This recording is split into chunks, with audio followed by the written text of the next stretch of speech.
มโนรสในสรรพกิจอันประกอบด้วยธรรมจัญญานำความผาสุกเกษมสารมาสู่พี่น้องร่วมชาติตลอดพุทธศักราช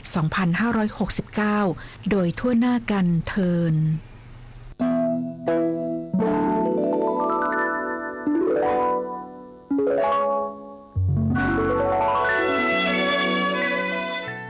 ที่จบลงนี้คือพระคติธรรมสมเด็จพระอริยวงศาคตยานสมเด็จพระสังฆราช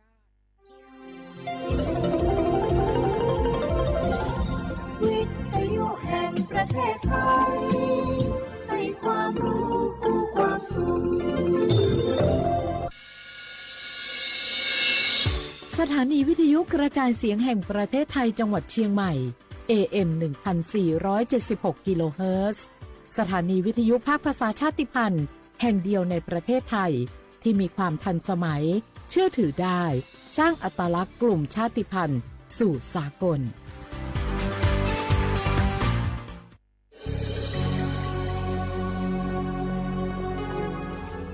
เกิดเป็นคนไทยเติบโตบนผืนแผ่นดินไทย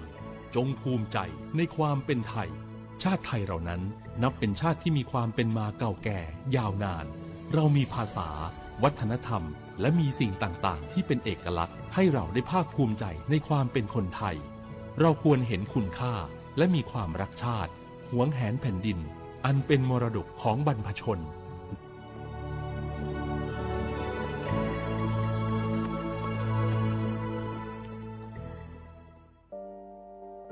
งาฮือละหุยาชอเจทอกาไทยมีกเวจอมอออีโลอาสะและไกเปวิทัปปาตองาฮือนิมาลูจาเวโยงาฮือมีเวออีโลแลมีจอมอเวอปาโลเกโลมุนอมาโคโลโกอีเปวิโยงาฮือเตกาเลเลกางาฮือมีจอมออีโลทะหะเวอโคโลยอทะคาทากะดอนอเชตุโยงาออโตแลละหุชอเจเวอตาลาหุคอเป้าเสมานาคาโบเพวิโย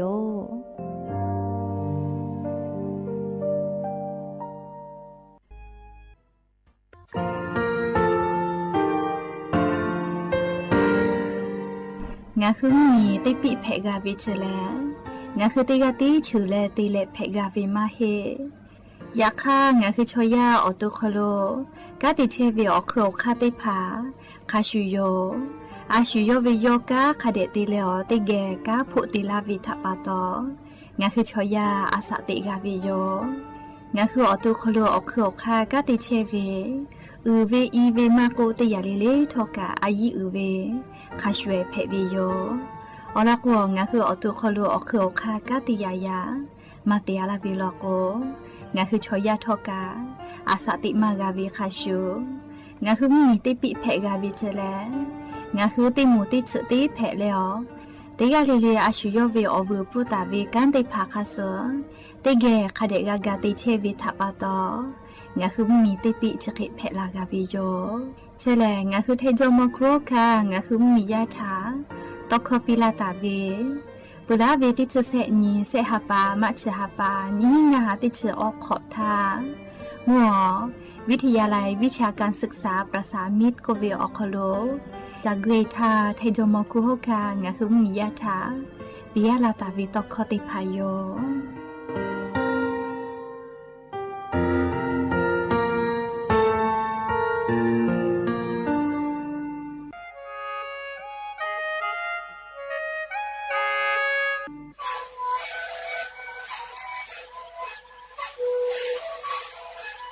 ชริคูนคือยาแก้เชื้อเวออกข้อเฉลยและหุข้อต่อคือออกทีจังหวัดที่ไหนเอ็มนาบาเต็งที่โอหาจิตขอกิโลเฮเต็งเลเลงหลอกเอาพ่อเอายาแก้เชื้อนาลีไปแล้วไปชิ้นนาลี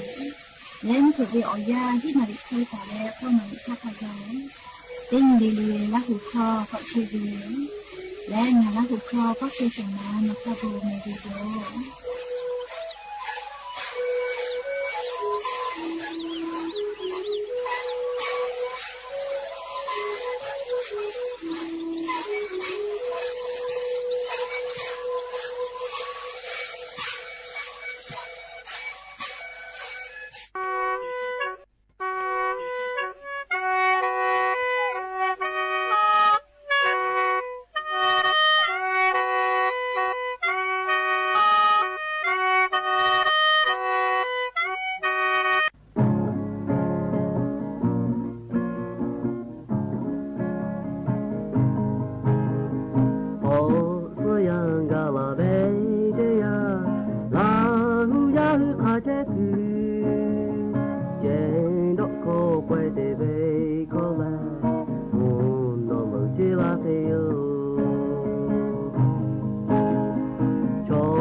လဲမှာပမင်းကမလူမမပါရှိတဲ့ငါအော်ဒီမမဲသူလာဟုခပွေချလီပါလီထာဒါတေလူဒါမဲသူမဲခါတဲ့အောကချက်တို့ကျဲတော့ဝတ်ဒီဘေတလအော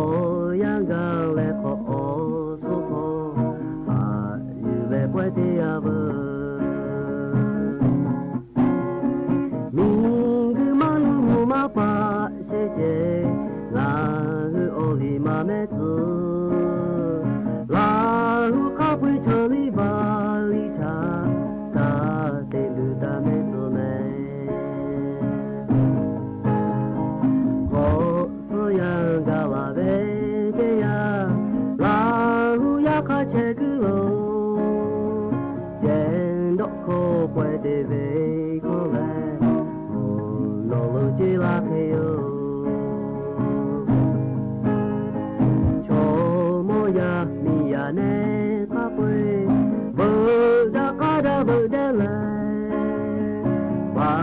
ဒီကဒီလေပြောကြပဲရှာတော့နေကြလဲမှာပူ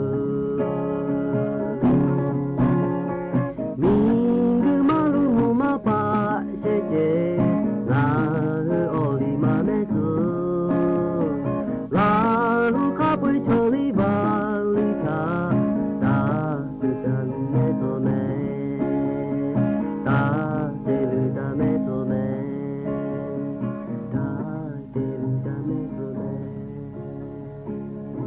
อบุดาจาวิโยอย่าพึ่งหาติปอทอกาดาจาวิโอเนียยาเฉาะคลงะคือติปอกกามิลาแลเฉปาปาโรเชตาวิโอวิโอเนียราหุยาติภาเกอไรกาอบุดาจาอคลอคอกะกอกะดักเชวิทปะตออรอเปติกาลิเลถาตาอุยอยาวิโอคลละเซจาแลไรกาอบุดาจาอคลหะอยู่ลาวิโยแมหะวิโอวิโอเนียราหุยาขะพอเชพาโรเชตาเวคาคิเพเชลีนาติกาลิลิกาจาแม่ดอแม่ซึแม่กาแม่ฮาเลดอซาเทียวลีนาชุดเจวิโอยากานี่คือไทมิกอคอโลแลมุกะวิโอยามาปุเฮวิทาปะตอลิงะคือติกาลิลิกาอเจ้ายาคาสเพตอลาเวอานาอากอติพัทะนี่คือตอดะและปูกากากิโตอโปติกาลิลิกาจาวิดอวิเชวิจอวิพอสติตาอายิอยู่และเชซาจอซากาตุอโปอาชุยอตุยอยากาทะคเดญหะซาดักอิสิแมและยันยิเวียยาแลจะได้สอคโลสปุญีญียันยิแลติชุนยาปาดิสิบาฮาปาคโลเซชุติญีพึ่งเพวิโยและจะขอทอการยิหินชงาขอสุขอหาวิโอวิโอเนียราหุยาติพาวเตฮาเลเลวิโอยาฮินาริควตาเลอก็นาริทักขะไกเตฮาเลเลงาหือราหุคอไรเก่าบุดาเจ้าคโลตอกไกเชวิโยวิทยุเรดิโอ AM ติฮิโอฮาสจิกกิโลเฮิรตซ์ติไลพองาหือราหุคอตอกไกเชอเปตาเลนิพอติพอ Facebook Fan Page สวทเชียงใหม่ AM 1476พอกะไลฟ์สดติตอกไกเชวิโยอวิโอเนียราหุยาลุลาเลกากากามอวิทยาท่าอชอปะทะไปปีวิโอคโลโอกาปิดักอิสิแม่และอย่าเพิ่งหาวิโอยาคโลทอกายูเวลาตาเวซาตาอลอติผาอบุจอวิโอลอติผาไลลอยูเวลาตาวิโยติกาลิเลกาอคือปตาเลอเลมือทักขะไกติเกเชและโอกาปิดักอิสิแม่ขอบิโอแม่เรียกขอปีปุยวิโยแม่เรียยันยอเลมุตินิโยยันนี่แลงะหือราหุยาเวชอลิวาลิออคโลลอโกแลขอปีตินี่แลเรียยกะขอดักเกตุเวอเจติผาเตบาวิโยมันดักเกวิโอเจติผานาเรียคาเปกะซอสบาวิโยดาเว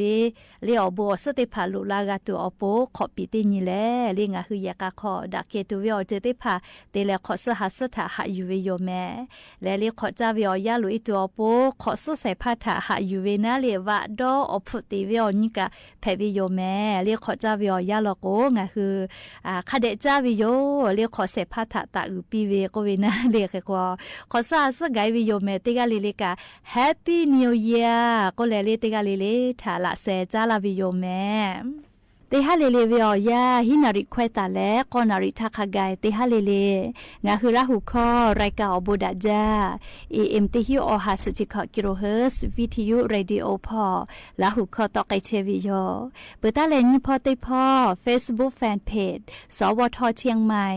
AM 1476พอกะไลฟ์สดติดต่อไกเชวิโยข้าพอซาพอจโกอุพอพอนาและนี่คือราหูชอเจตาติแกโอกาปิดาไกเพวิโยแม่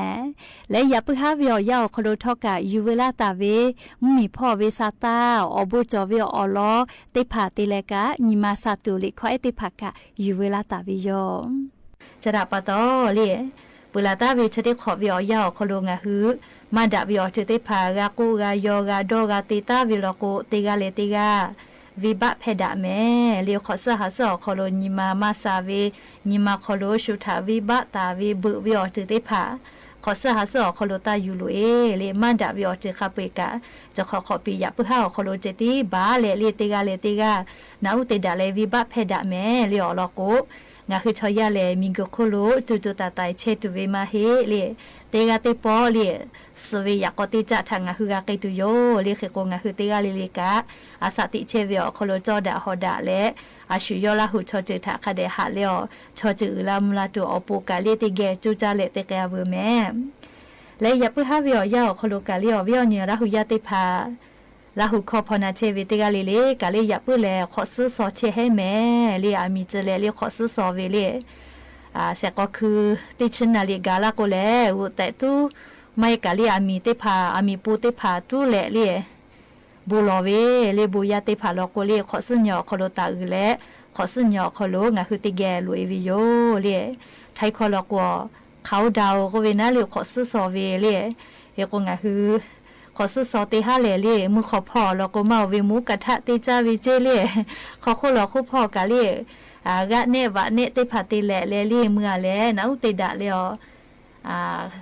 ขอซื้อซอเวเล่งะคือติกาเลติกาวิบะเพดะวิติหะเพวิโยเลซอปอวิอญอซอขอโล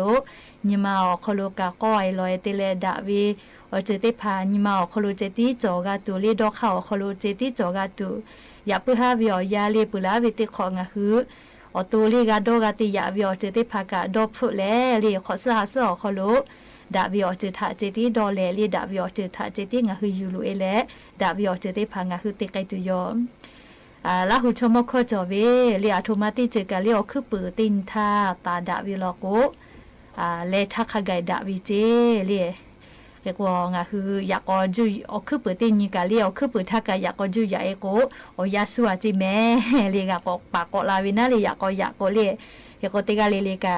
งะคือเกวิอยากจะได้พามากะอยากตูนาเลนิมาอคโลเลดาวิอเจทาเลวติตาเลดาวิอคโลเจติงะคือจุจาเลเตไกแม่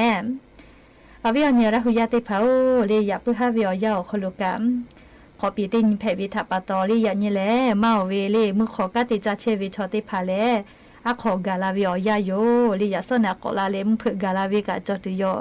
กายากอคุลูกามอทกากามาจตุโยเมเลยกงะฮือมอทกาเยเวเกเกลาลาวิกาบุปวิอเจติพาโลโกตาจาตาดอลิมอทกากาอาทาเลเคเตเลมมีวิอลิโอคากุจาลาจติพาคาเดหาซาหมอทกายเยวิอคโลกาลีกากะวิลโกเข้มขัดนิรภัยกเวนาลิกาหาปีคาเดวอชและบุปวิอเจติพาตาดอหมอกอโลโกหน้ากากอนามัยติพาคาเดกุเจและลิมอทสเกจวิลโกกาอุจแปะคาเดคอลิหมอกะเนาะนะหมอกพากะคาเดเบและลิบุปวิอเจกาตาจาตาดอเจอลโกบุปวิอเจจะได้พาชอลีนี่คือสติติพาทะติลูวิโยเลียติกาลีกาลี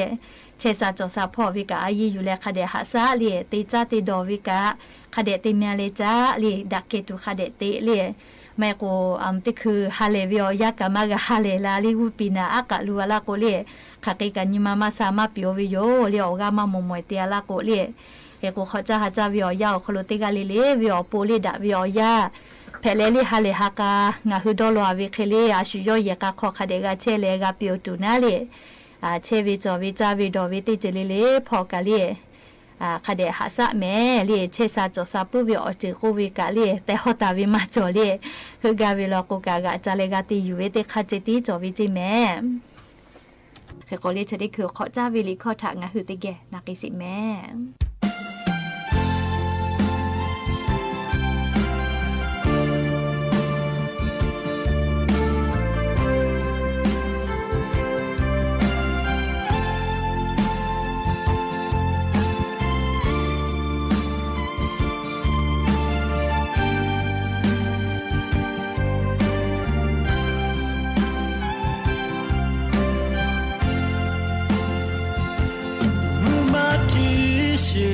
กะบะอยู่โคกะไม่มาโมชิกะออฟูเตโคกะไม่มองลามุทิลาโกเจโคโนโคบุโตลา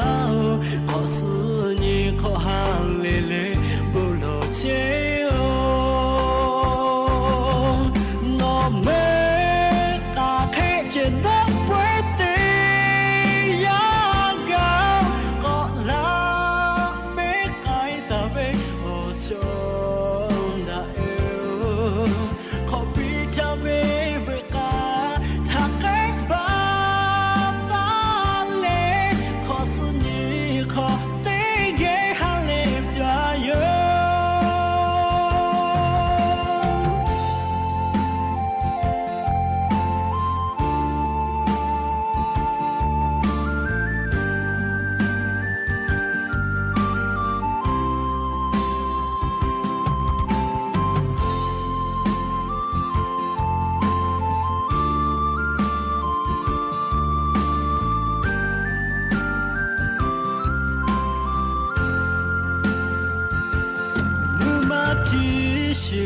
กะบะอยู่โคกะไม่มาโมชิกะออฟูเตโคกะไม่มองลามุทิลาโกเจโคโนโคบุโตลาขอสุญิขอหาเลเลบุโลเจโอโนเมกาเคเจโน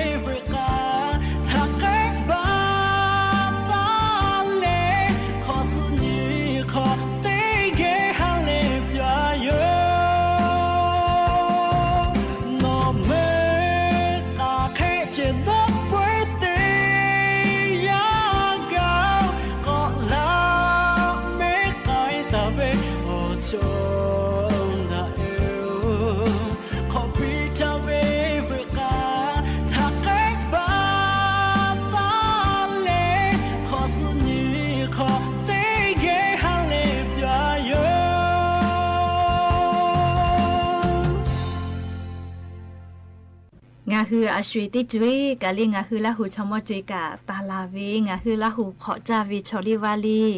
จะได้พาแลลิงาคือยาเนยาญูติจวยปือติจวยทอกะ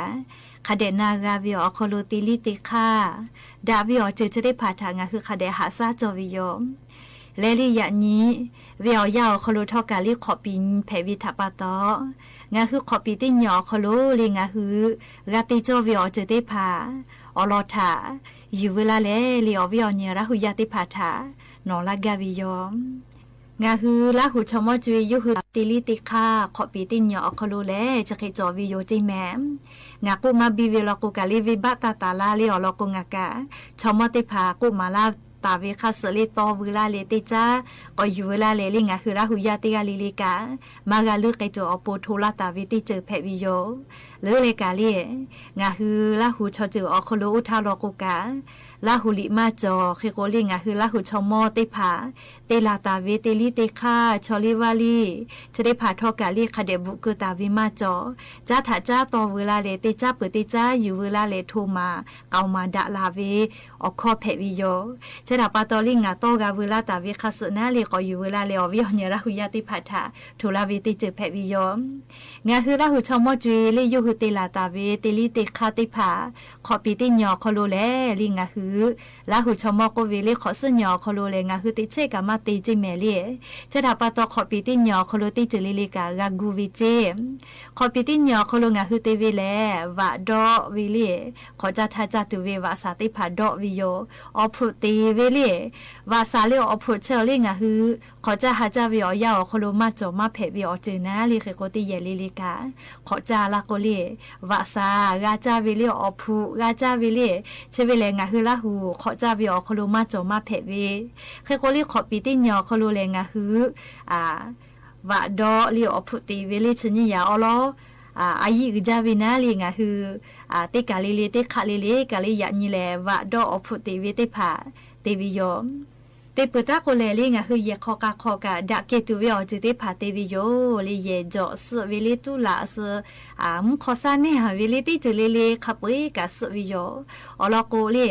มาดะวิอจิเตผาขอสัญญอคโลมายูลุอีกาเวนาเลเคกัวขอปิติญอคโลเลเลดะเกตุเวอจิเตผาคาเด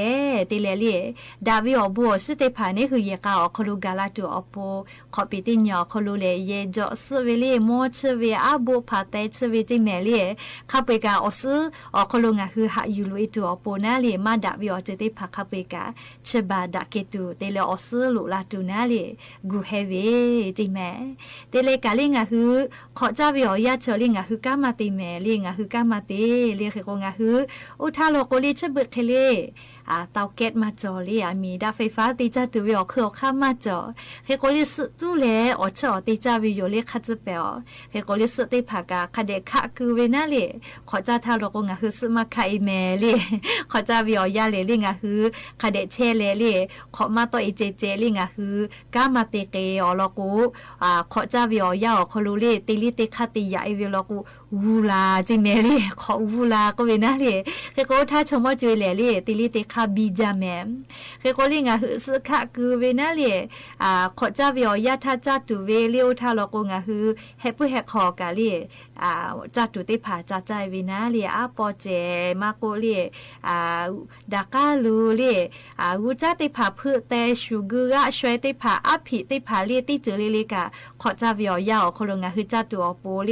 คาเดพึคือกูเกาวิโยเลขอปิตินี่แลขอสุญญเวอยาเลลิงาฮือดะเกวิอนี่แต่สอเวทัปตอเรียกขอสัญญาคโลเลมาดะมานาเวอเจติผามาเตเลเตเจเลเลกาขอปิติญิงาคือคาเดกูเตวิโยเตเลกาลิงาคือ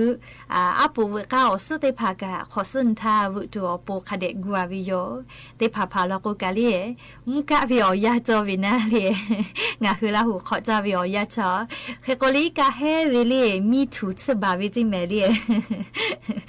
คือลูกใบมาโกเลงาคือมีจอเวเลมุกะละโกคือลูกกะเปเวเลกะวิทัปตออีกะคาเดมาเชกานาเลียวทาลโกเคโกลิโกชื่อเวจิเมอีกะเฮเวเลดะเกตุเตผาคาเดเตเลขอสัญญาคโลงาคือหายูลุเอวิเจเตเลกาลิงาคือขอจาทาลโกจาตุเวโมเตผาเมื่อขอกาลีลาเลจะฮูลาวิโยขอนูนอเอสมาโกเลไล่จือเล่ขอจ้าท่าเราก็งาคือฮาเลฮากาจากูเลอเคชอทาอาหาอยู่ตัวโปนะเลจาตุดอตัวเตพากาวูเตวิโยเลจือฮูวิโอนี่กับเพวิโยเลขอปิตินี่เลเลเคเตเลงาคือโมเตพาคาเบียขอจ้าวิโอยาจาหล่อๆลิงาคือวูเกือวิโยอเราก็เลขอสุนิวิโอยาชออุทาโลโกชมอติผากุมาลาเวลีผู้กามาเยจิแม่ขอสุนีติหยอคโลผู้เยเวลโกเลติขมากาเลต่อยพ่อติจอลาวิเจเลเคโกขอสุนีเวอยาเลผู้กามาเยเจเตโกลิงาคือใครก็ติเสเลก็โกลิมผือเวอยากาลาโกขอสุสอวิโยเลงาคือข้าขอลอคโลอวูจอวิชอติผาลโกเลขอเจตีเวนาเลอลโกปอยกาติจอวิขอสุสอเวเลงาคือผือวิโอยาเสก็คือติชนาลีโอเปากาทาคาไกลิงาคือขอสุสอวิโยขอสุถาหายูเวก็เวนาเลเคกัวติชนาลีเสก็คือติชนาลีกาลาโกเลลีจูลูดอไม่กะนะบ บ่ตะเลยลี่ขอซื้อรู้เอวแม่แต่ก็เลยเอาหิได้ผ่าทุลาวิโยเฮก็เลยงะคือติแกเมื่อเลยบูรอเวเลยขอซื้อขอรู้ดะเวเอาบัวซื้อได้ผ่าเลยเอาซื้องะคือเกโลลูกลาตัวเอาโปนะเลยดะเวเอาจะได้ผ่าเอาขอรู้งะคือเชกาตูนะบูรอเวเลยเฮเตียก็เลยยาเนได้ผ่าลอกูชมอได้ผ่าถา吃比多为哩一个老师有为哟，我他老过来哩一个吃不开哩阿个包拿爸爸哩，แต่อาวิมาหิแม่ลิว他老过一个么老高不古不嘞哩个คุยวิเจก็เลยฮิเคดาวิโย哩ยันเนี่ยได้พาแลอ老过อาชุด个哩一个是อ老อยู่个วิ老过ติ个ชอบุดาวิจิแม่哩ก็哩งะคือยันเนี่ย他老过个ฮิดาวิโยลีกะสุธาอลอเตกะคูกะตูนะลีเฮโกยันเนติพาลโกอีกะคุยวิโยลีกะสุยูตูอลอเปกาวิชอติกะลโกลีอบูอลอกาโอเคกูเวทัปะตอนะลีอุทาวิอยาลีเฮโกงะฮือขอปิติญอคอโลเตเลขอสุสอวิติฮาอคอโลลีงะฮือละหูชมอติผาลีติลีติคาติลาตาเวติผาอยู่เวลาเลลีอวิอเนี่ยละหูยาติผาทะนอลาวิโยงะกูเวมาบิมาลอเวอเจติผาจอเวลอกูลีเทลาเพวิโยอลอกูงากาลิชมอเกียวนาวิลาเลลีอวิอเนี่ยละหูยาติผาทะกอกุมาลาวิโยติยาลอกูกะลีงาคือละหูเวชอลิวาลิชติผาชอลิคาเดลิลิดอคาเดติตอตาวิลิติมูลิลิกะคาเดหะอยู่กาเวลิดอลุติตออวิมาจอลิติกาติยาติตออวิตุโกลิอาจุจอหมอลิยาคากะคาบิคาโลติเลงาคือละหูยาอหมอคโลคาปุยกะหะอยู่กาตาเวลิดอลุวิชอลิมาติตอลากาสิวิทะปะตอลิอเตเตลอกูงาคือลาหูชอหูชอนาติภากะดอนีแลติตอจอเวลิอลอกูลาหูเวติลิติคาลิชอลิวาลิชติภาแลคาเดมาบุเกอแลลิคาเดมาตอคือตาเวลอกูแลลิตินีแลลิงาคือชอยาหมอกอชอลิจ้าถาจ้าโกลาโกเลขับไปมาตอกาเวลาเวกะจอเลมาให้โกเลติคอโกก็แทกไอเวกะจอวินาเลยคือโกงะคือคาเดติกาเวลาโกเลลีจีจอปา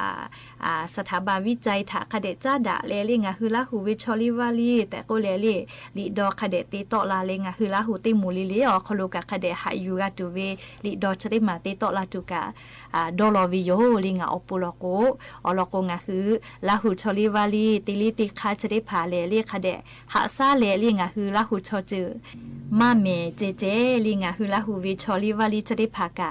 งะคือลาหูอคโลมาเมกิจกาวิโยลิชดาปาตอยะนี่แลขอปีนี้เพวิโยลีขอปีติญอคโลงะคือกาติจอเวงะคือติลิติคาลาหูชอมอติจุยทาตาลาตาเวอข้าวลอติภากะอยู่เวลาแลเลียววิอเนี่ยลาหูยาติภาทะกานอลาเปและอย่าเพิ่งให้ปอชละกะลาเดเวอลอติภาทอกะจะไกไม่จะได้โยแม่กะกะพอนาเลวกะปิลาเชวิติกะลิเลทอกะลาหูคนาปุขอนอลอโกเลแม่กะแม่ฮาเลดอซาเลขอซะหาซะขอลงะคือติกะลิเลกะดาวิอบัวชิติภาอซอสติกะลิเลเกโลคาเบียกะลาปีติกะลิเลกะอบูจาแม่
สถานีวิทยุกระจายเสียงแห่งประเทศไทยและเครือข่ายทั่วประเทศเสนอข่าวต้นชั่วโมง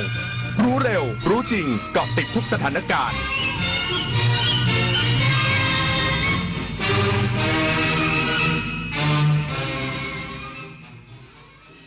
รับฟังข่าวต้นชั่วโมง 21 นาฬิกากับอานนท์นันตะสุคนครับ พระบาทสมเด็จพระเจ้าอยู่หัวและสมเด็จพระนางเจ้าพระบรมราชินีพระราชทานบัตรพระราชทานพรปีใหม่ประจำปีพุทธศักราช 2569 แก่ปวงชนชาวไทย อีกสักครู่กับมาติดตามรายละเอียดครับ เมื่อปีเก่ากำลังจะผ่านไปและปีใหม่กำลังจะเข้ามาให้ทุกความเหนื่อยล้ากลายเป็นพลังให้ทุกความหวังกลายเป็นความจริงเริ่มต้นปีใหม่ด้วยรอยยิ้มความสุขและกำลังใจดีๆจากคนรอบข้างสวัสดีปีใหม่อยากให้ปีนี้เป็นปีที่ดีที่สุดของคุณและคนที่คุณรัก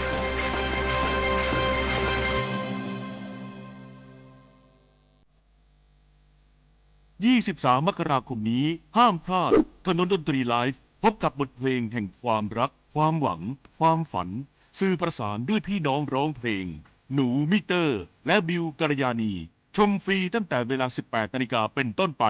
ณห้องออดิทอเรียมอาคารศูนย์ปฏิบัติการสถานีวิทยุกระจายเสียงแห่งประเทศไทยลงทะเบียนเข้าชมได้ที่ Facebook Fanpage ถนนดนตรีเรายังเป็นนักเดินทางเธอรู้ไหมปัจจุบันภูมิภาคอาเซียนเราเชื่อมโยงกันมากขึ้นทั้งการเดินทางและเทคโนโลยีแต่ในขณะเดียวกันอาชญากรข้ามแดนก็เคลื่อนไหวได้ง่ายขึ้นเช่นกันนะจริงด้วยทั้ง call center การค้ามนุษย์หรืออาชญากรรมออนไลน์ภัยเหล่านี้ไม่เลือกประเทศไม่เลือกเหยื่ออย่าหลงเชื่อห้ามให้ข้อมูลส่วนตัวเป็นอันขาดร่วมมือกันเฝ้าระวังแจ้งเบาะแสให้กับเจ้าหน้าที่รัฐหยุดอาชญากรรมข้ามแดนเพื่ออาเซียนที่ปลอดภัยของทุกคนแสนอาลัยสมเด็จพระพันปีหลวงไทยทั้งปวงหมองหม่นก่นร่ำให้พระผู้เสด็จสู่ฟ้าสวรรคาลัยแนบดวงใจตามพระบาททุกชาติภพปวงประชาน้อมสำนึกในพระมหากรุณาธิคุณเป็นล้นพ้น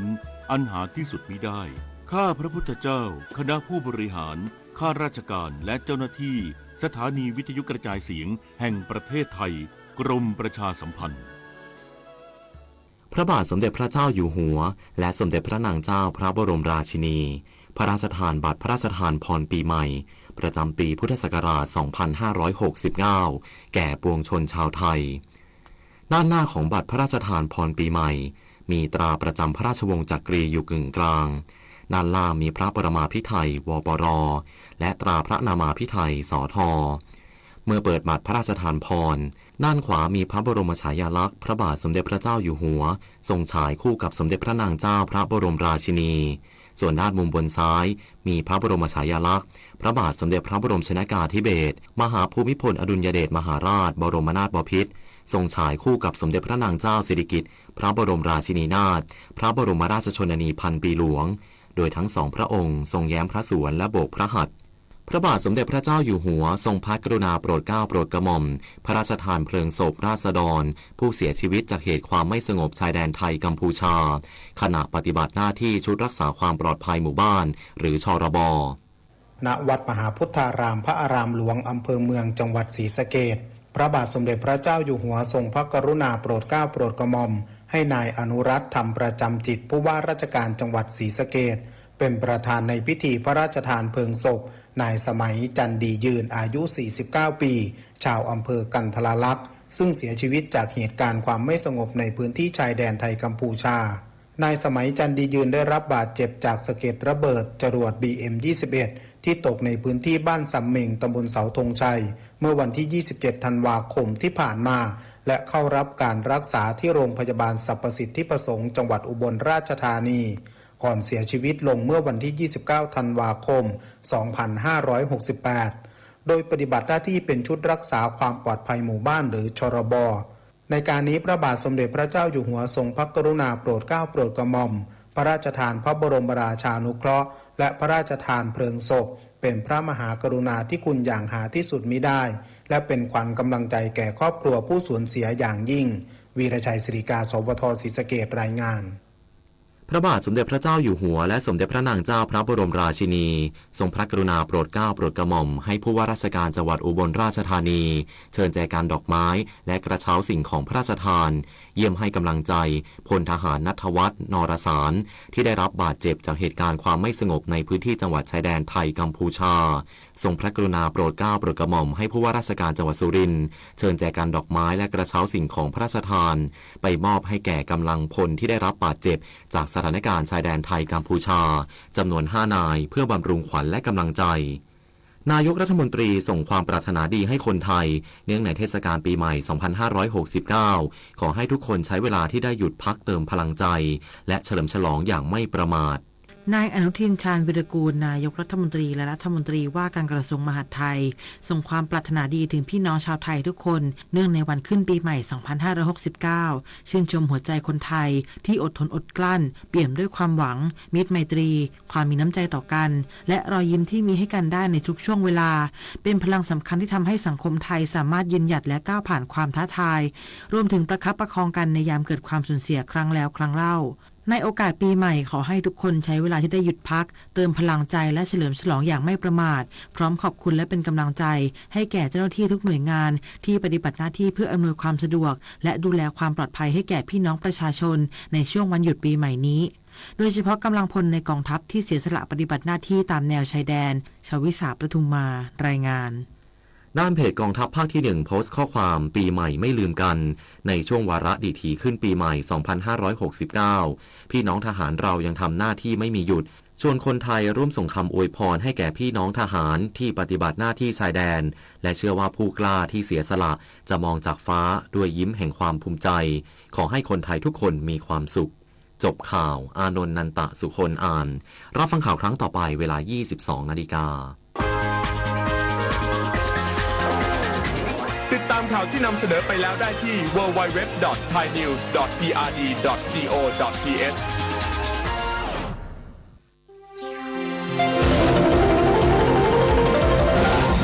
วิทยุแห่งประเทศไทย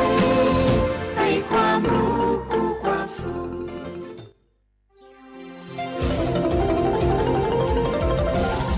วิทยุแห่งประเทศไทยให้ความรู้คู่ความสุข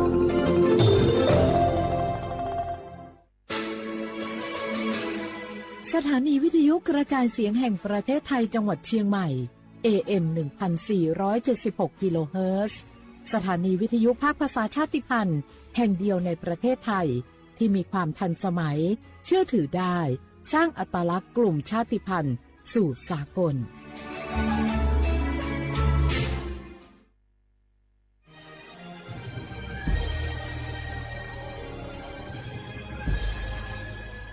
เกิดเป็นคนไทยเติบโตบนผืนแผ่นดินไทยจงภูมิใจในความเป็นไทยชาติไทยเรานั้นนับเป็นชาติที่มีความเป็นมาเก่าแก่ยาวนานเรามีภาษา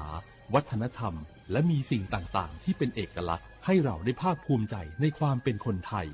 เราควรเห็นคุณค่าและมีความรักชาติหวงแหนแผ่นดินอันเป็นมรดกของบรรพชนร่วมภาคภูมิใจในความเป็นไทย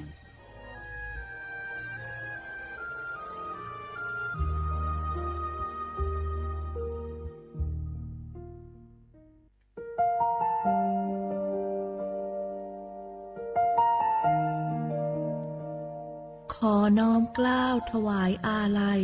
สมเด็จพระพันปีหลวงพระแม่แห่งแผ่นดินผู้ทรงเมตตาเหนือเกล้าขอพระองค์เสด็จสู่สวรรคาลัยข้าพระพุทธเจ้าข้าราชการและเจ้าหน้าที่สถานีวิทยุกระจายเสียงแห่งประเทศไทยจังหวัดเชียงใหม่กรมประชาสัมพันธ์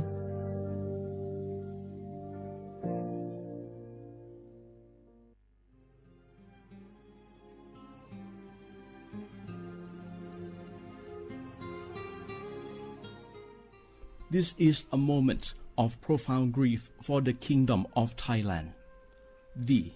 the collective voices of Radio Thailand Chiang Mai, join the Thai nation in mourning the passing of our beloved Queen Martha, Her Majesty Queen Sirikit. Her life was a testament to the unwavering service, grace,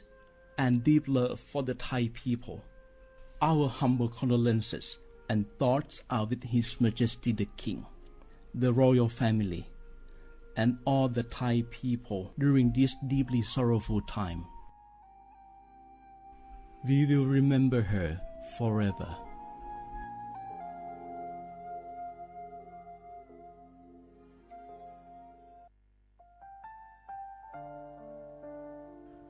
อาเดือไทยมิขอสองเผาอามาสมเด็จพระนางเจ้าสิริกิติ์พระบรมราชินีนาถพระบรมราชชนนีพันปีหลวงควยตาโอดาเลียกาชายันดาชอเนมาอายออามามิขอเปียวเนไทยมิขอกะดูอาคาชอเจอกะดูเงเกเนลาหมายแอจิชนีเถามิเนนือมาหลักเฮมาเงเลชญาเธอมิเนอาดืมาโยหานาลูอายองเนเกเนโยเยบอเนมาอีนอายอมาโดอาดืเนโกเอียเนควยตาโอดาเลมิเนนือมาหน่วยสาวเนวอจอเกญาอาดืมาโยหานาลู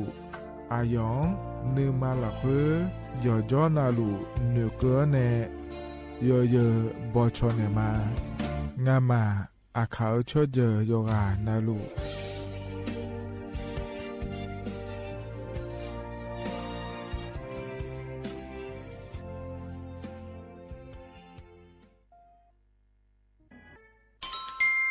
อาเย็นเยเจลังเงอานนี่เชวบาลาเชสีอาคนนี่พังอายาโกเชสิเงนอแต่ก็คณะรัฐมนตรีบอจาวล้วนอาเย็นนี้สัญชาติก็สาลูเดินชาวบ้านเนี่ยก็ดูเดและบจางาเดยเนียวเดเธอก็ย้อมมาตรา17แห่งพระราชบัญญัติคนเข้าเมืองพศ2522และขั้วเธอก็เธอเนอาเย็นนี้เธอก็ถ่ายมิขอหลักควยพ่ออ้อเหลียวว่าเมียนี่จอลาเดอข้อเนรอทะเบียนประวัติและขั้วเธอย้อนฉายเยี่ยเดินนะข้อนี้เนียวเธอก็อยู่หาก็ดูการขอสถานะคนต่างด้าวเข้าเมืองโดยชอบด้วยกฎหมายและขั้วเธอเดินยาเมเจเดเยเนียวเดข้อแน่เยเนียวมาตรา7ทวิแห่งพระราชบัญญัติสัญชาติพศ2508อาเยนี้เธอก็ถ่ายมิของหลักเฮ้ยแต่แล้วแน่อาดามงนะอามาเธอก็ทะเบียนประวัติบุคคลไม่มีสถานะทางทะเบียนและอ้อเธออาเยนี้สัญชาติสัญญาเมเจเดเยเนียวเด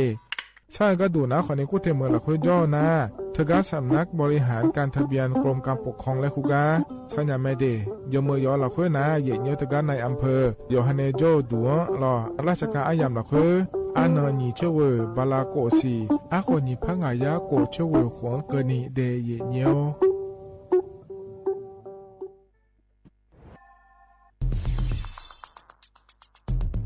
แค่3 ปีความเสียหายจากอาชญากรรมไซเบอร์ของคนไทยพุ่งทะลุถึง 94,000 ล้านบาทหรือเฉลี่ยปีละ 30,000 ล้านบาททุก1 ชั่วโมงเราเสียเงินกว่า 3.4 ล้านบาทให้กับมิจฉาชีพออนไลน์โจรไม่เห็นใจคนอาชีพไหนอายุเท่าไหร่สถานะทางการเงินแบบใดหมอพ่อค้านักธุรกิจนักเรียนแม่บ้านข้าราชการเกษียณทุกคนตกเป็นเหยื่อได้เสมอและวันหนึ่งอาจเป็นคุณหรือคนที่คุณรักเพราะจุดอ่อนร่วมของเหยื่อคือความเร่งรีบขาดสติหรือแม้แต่บางครั้งก็เกิดความโลภจนเกินไปอย่าปล่อยให้การกดคลิกเดียวลิงก์เดียวทำให้โจรยิ้มกว้าง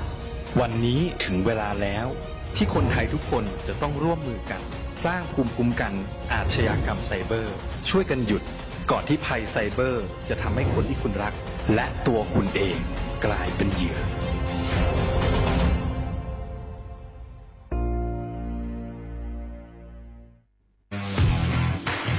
รัฐบาลไทยประกาศสงครามสแกมเมอร์รัฐบาลจึงได้ประกาศสงครามกับสแกมเมอร์ในฐานะที่สแกมเมอร์เป็นวาระแห่งชาติและในวันนี้ผมก็ได้ใช้โอกาสนี้มารายงานความคืบหน้าและเน้นย้ำถึงสิ่งที่เราต้องร่วมกันทำต่อไปรัฐบาลได้จัดตั้งคณะกรรมการอำนวยการป้องกันและปราบปรามอาชญากรรมทางเทคโนโลยีขึ้นมาโดยมีผมเป็นประธานด้วยตนเองเพื่อให้ทุกหน่วยงานทำงานไปในทิศทางเดียวกันเราได้มีการลงนามบันทึกความเข้าใจระหว่าง15หน่วยงานหลักทั้งภาครัฐและภาคเอกชนตลอดจนสถาบันการเงินเพื่ออุดช่องโหว่ทางการเงิน และตัดเส้นทางเงินของขบวนการอาชญากรรมเหล่านี้ให้สิ้นซาก รวมพลังคนไทยต้านภัยสแปมเมอร์นายอนุทิน ชาญวีรกูลนายกรัฐมนตรี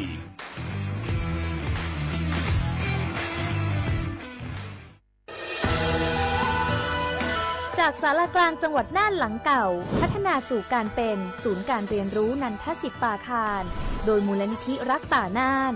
นับเป็นพระมหากรุณาธิคุณที่สมเด็จพระกนิษฐาธิราชเจ้ากรมสมเด็จพระเทพรัตนราชสุดาสยามบรมราชกุมารีได้พระราชทานนามนันทศิษย์ป่าคารอันหมายถึงอาคารแห่งความรู้ทุกแขนงของจังหวัดน่าน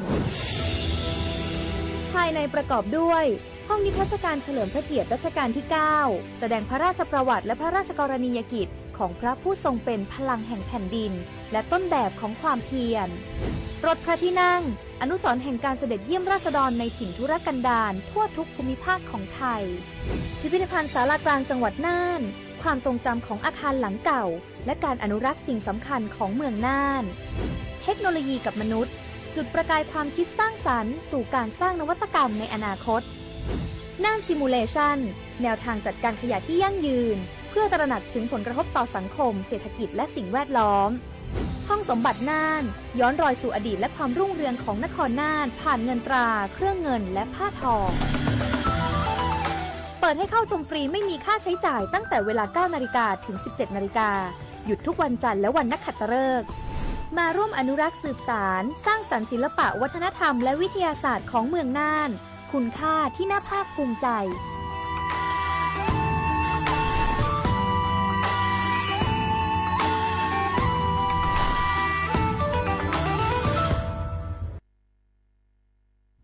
มาถาเจริญานาโกโฮ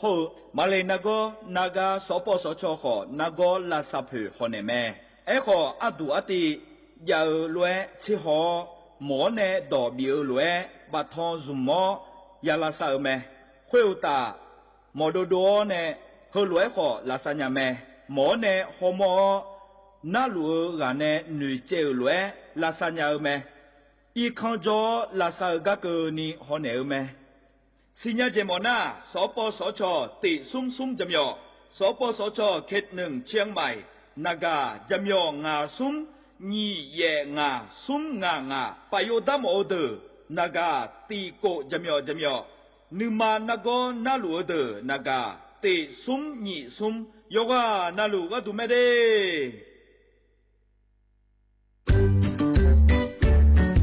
รักชาติไทยใส่ใจโลกนี่คำขวัญวันเด็กปีนี้นี่นา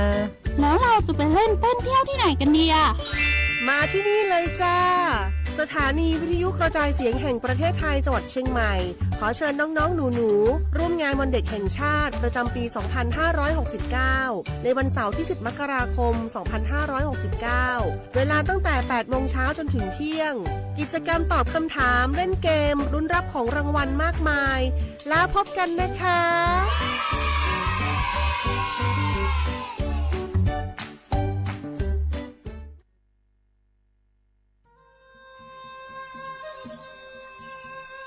ยาโปนาลูเฮตาฮอดาเง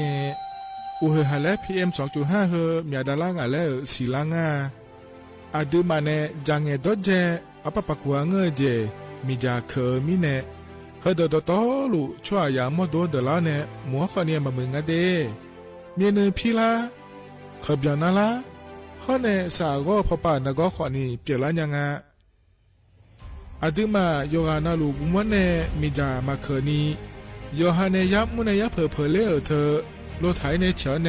ปุยเกอมีจามีกาพี่ขอเนบอชอมยาลานีอาบอที่ขอลวยเขาที่ขอลวยกุมันเนมีจาตาเคเดเหมือนเนโยฮานาลวยอยู่เหมือนจะชาโดนีจอนยาผาเหมือนเน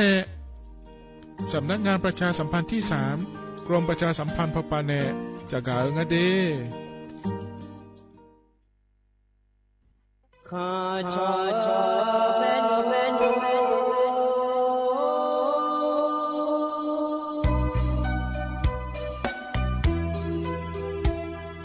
จะนี่จบเลี้ยงดอกทุยอาคาเบจะนี่จมเลี้ยงดอกชอ เ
อุจิพออุดุธรรมะเยนี้มีขังยาโยอานาลุเนเดเยเนียเดยุมจิกะลอเยเนียวยามีนาลุทอนจิโอลวะเยนี้มีขังยาโยอานาลุเนพยาทอนจิโอเมียเดเยเนียวที่มีในยุมจิกะลองานเนอายโยเชมือเนที่ขอลวะจดามาเยเนียเยเนียวอีนอนาลอโคเอเจอานอกะเลแมเดเยเนียเดอานอสมเชติบาลาเชนเสียงเกลียมิเนลอยเนียวเทมิเนลอเลยนี่ไทยมีคนเดินเนียวกว่าลายานาอันนั้นก็ละแม่มานี่นะลอเดือไทยมีคนละคือแต่มาเงอลอหัวรวยหัวเอจีอันนั้นละคือนะขวัญเนี่ยมีของสิละคือโตหลวงลอเธอในคนหาบินาแม่เย็นเนียวหัวเอจีเนี่ยหัวสื่อโดเลอายามละคือลอเลยเย็นนี้เทมิเนลอเลยเย็นนี้ยอมยากานะคนอินาเยอะล่าละคือ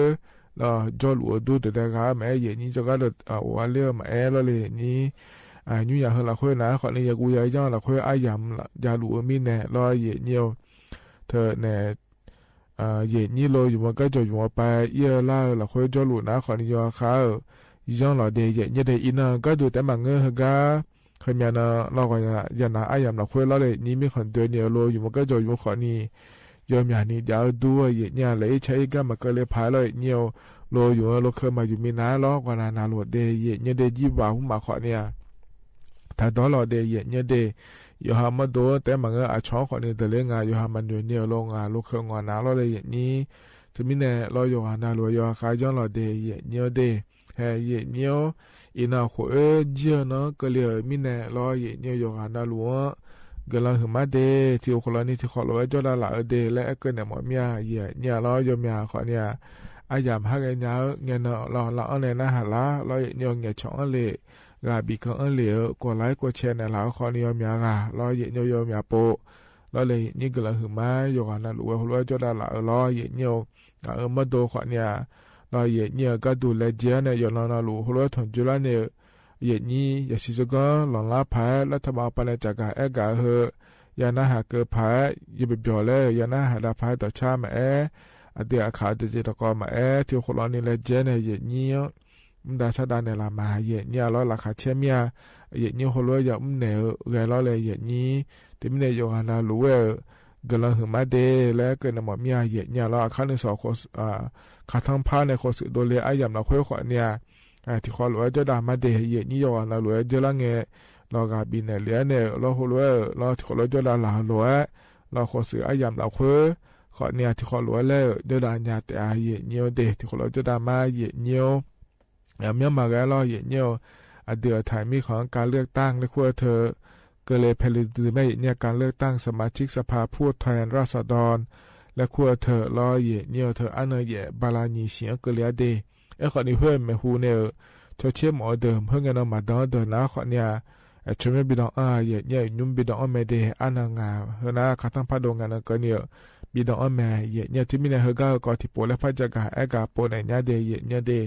เดี๋ยวจังก็ดูงานเลยแล้วเราข้าโนจากกาดันมาเดเนี่ยเดมีอะไรจังแต่เนี่ยนะหาเนี่ยแม่เนี่ยที่ขอหลวงจะได้มาเนี่ยเฮกันเนี่ยนะเนี่ยอันจะแม่จากกาดันมาเดเนี่ยเดยุ่มจีเฮก็เนี่ยนะทอนจูเดืออาคาอันนะคือที่นั่นฉลางาเดเนี่ยเดบลาสีนะขอเนี่ยเช่นนี้สิอาขอนะเซที่ขงาเดเนี่ย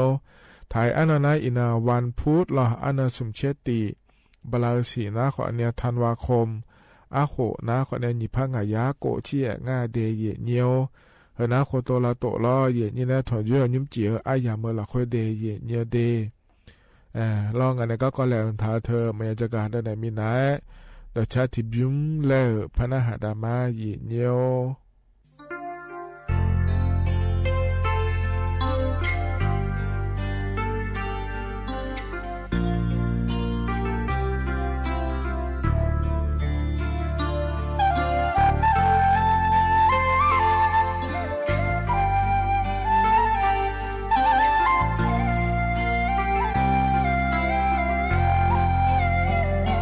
อามาโออาดาโออาลีเฮมอโดไลซอวอสากา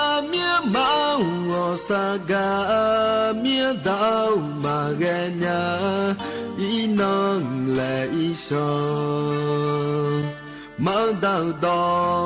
เอกามานาเกอาลีฮงากามาช่องละซอรอหาเนื้อเนื้อตาเกฮอละอีชออาลีเดซีทองปูเอโออีญาอามาอาดา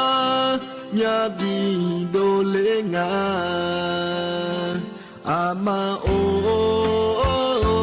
อาดาโอ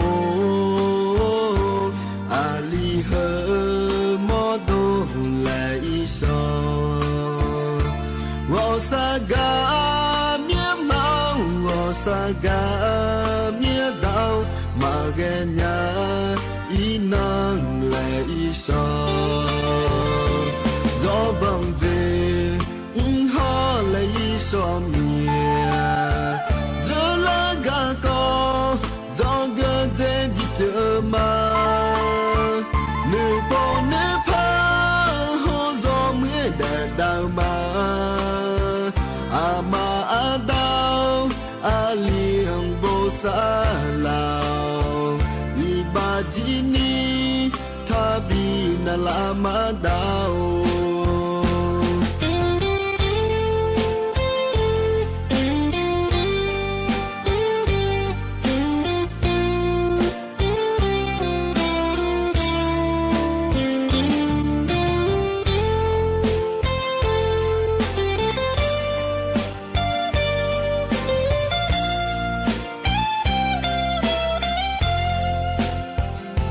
อามาโอ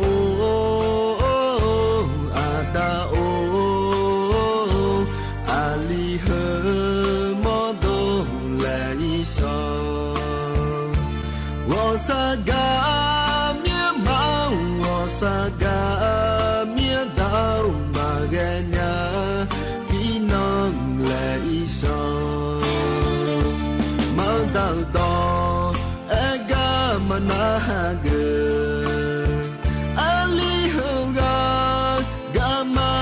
ช่องละซอรอหาเนื้อเนื้อตาเกอฮอละอีชออาลีเดซีทองปูเอโออีญาอามาอาดาญาบีโดเลงาอามาโออาดาโออาลีเฮ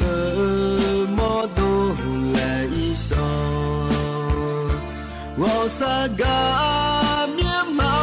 วอสากาเมียดาวมาเกญาอีนังไลซอจอบังเจฮอไลซอเมียจลากาโกจอเกเจบิเตมาเนปอเนพาฮอซอเมียเดดาวมาอามาอาดาวอาลีฮังโบซาลาวอีบาจินีทาบีนาลามาดาว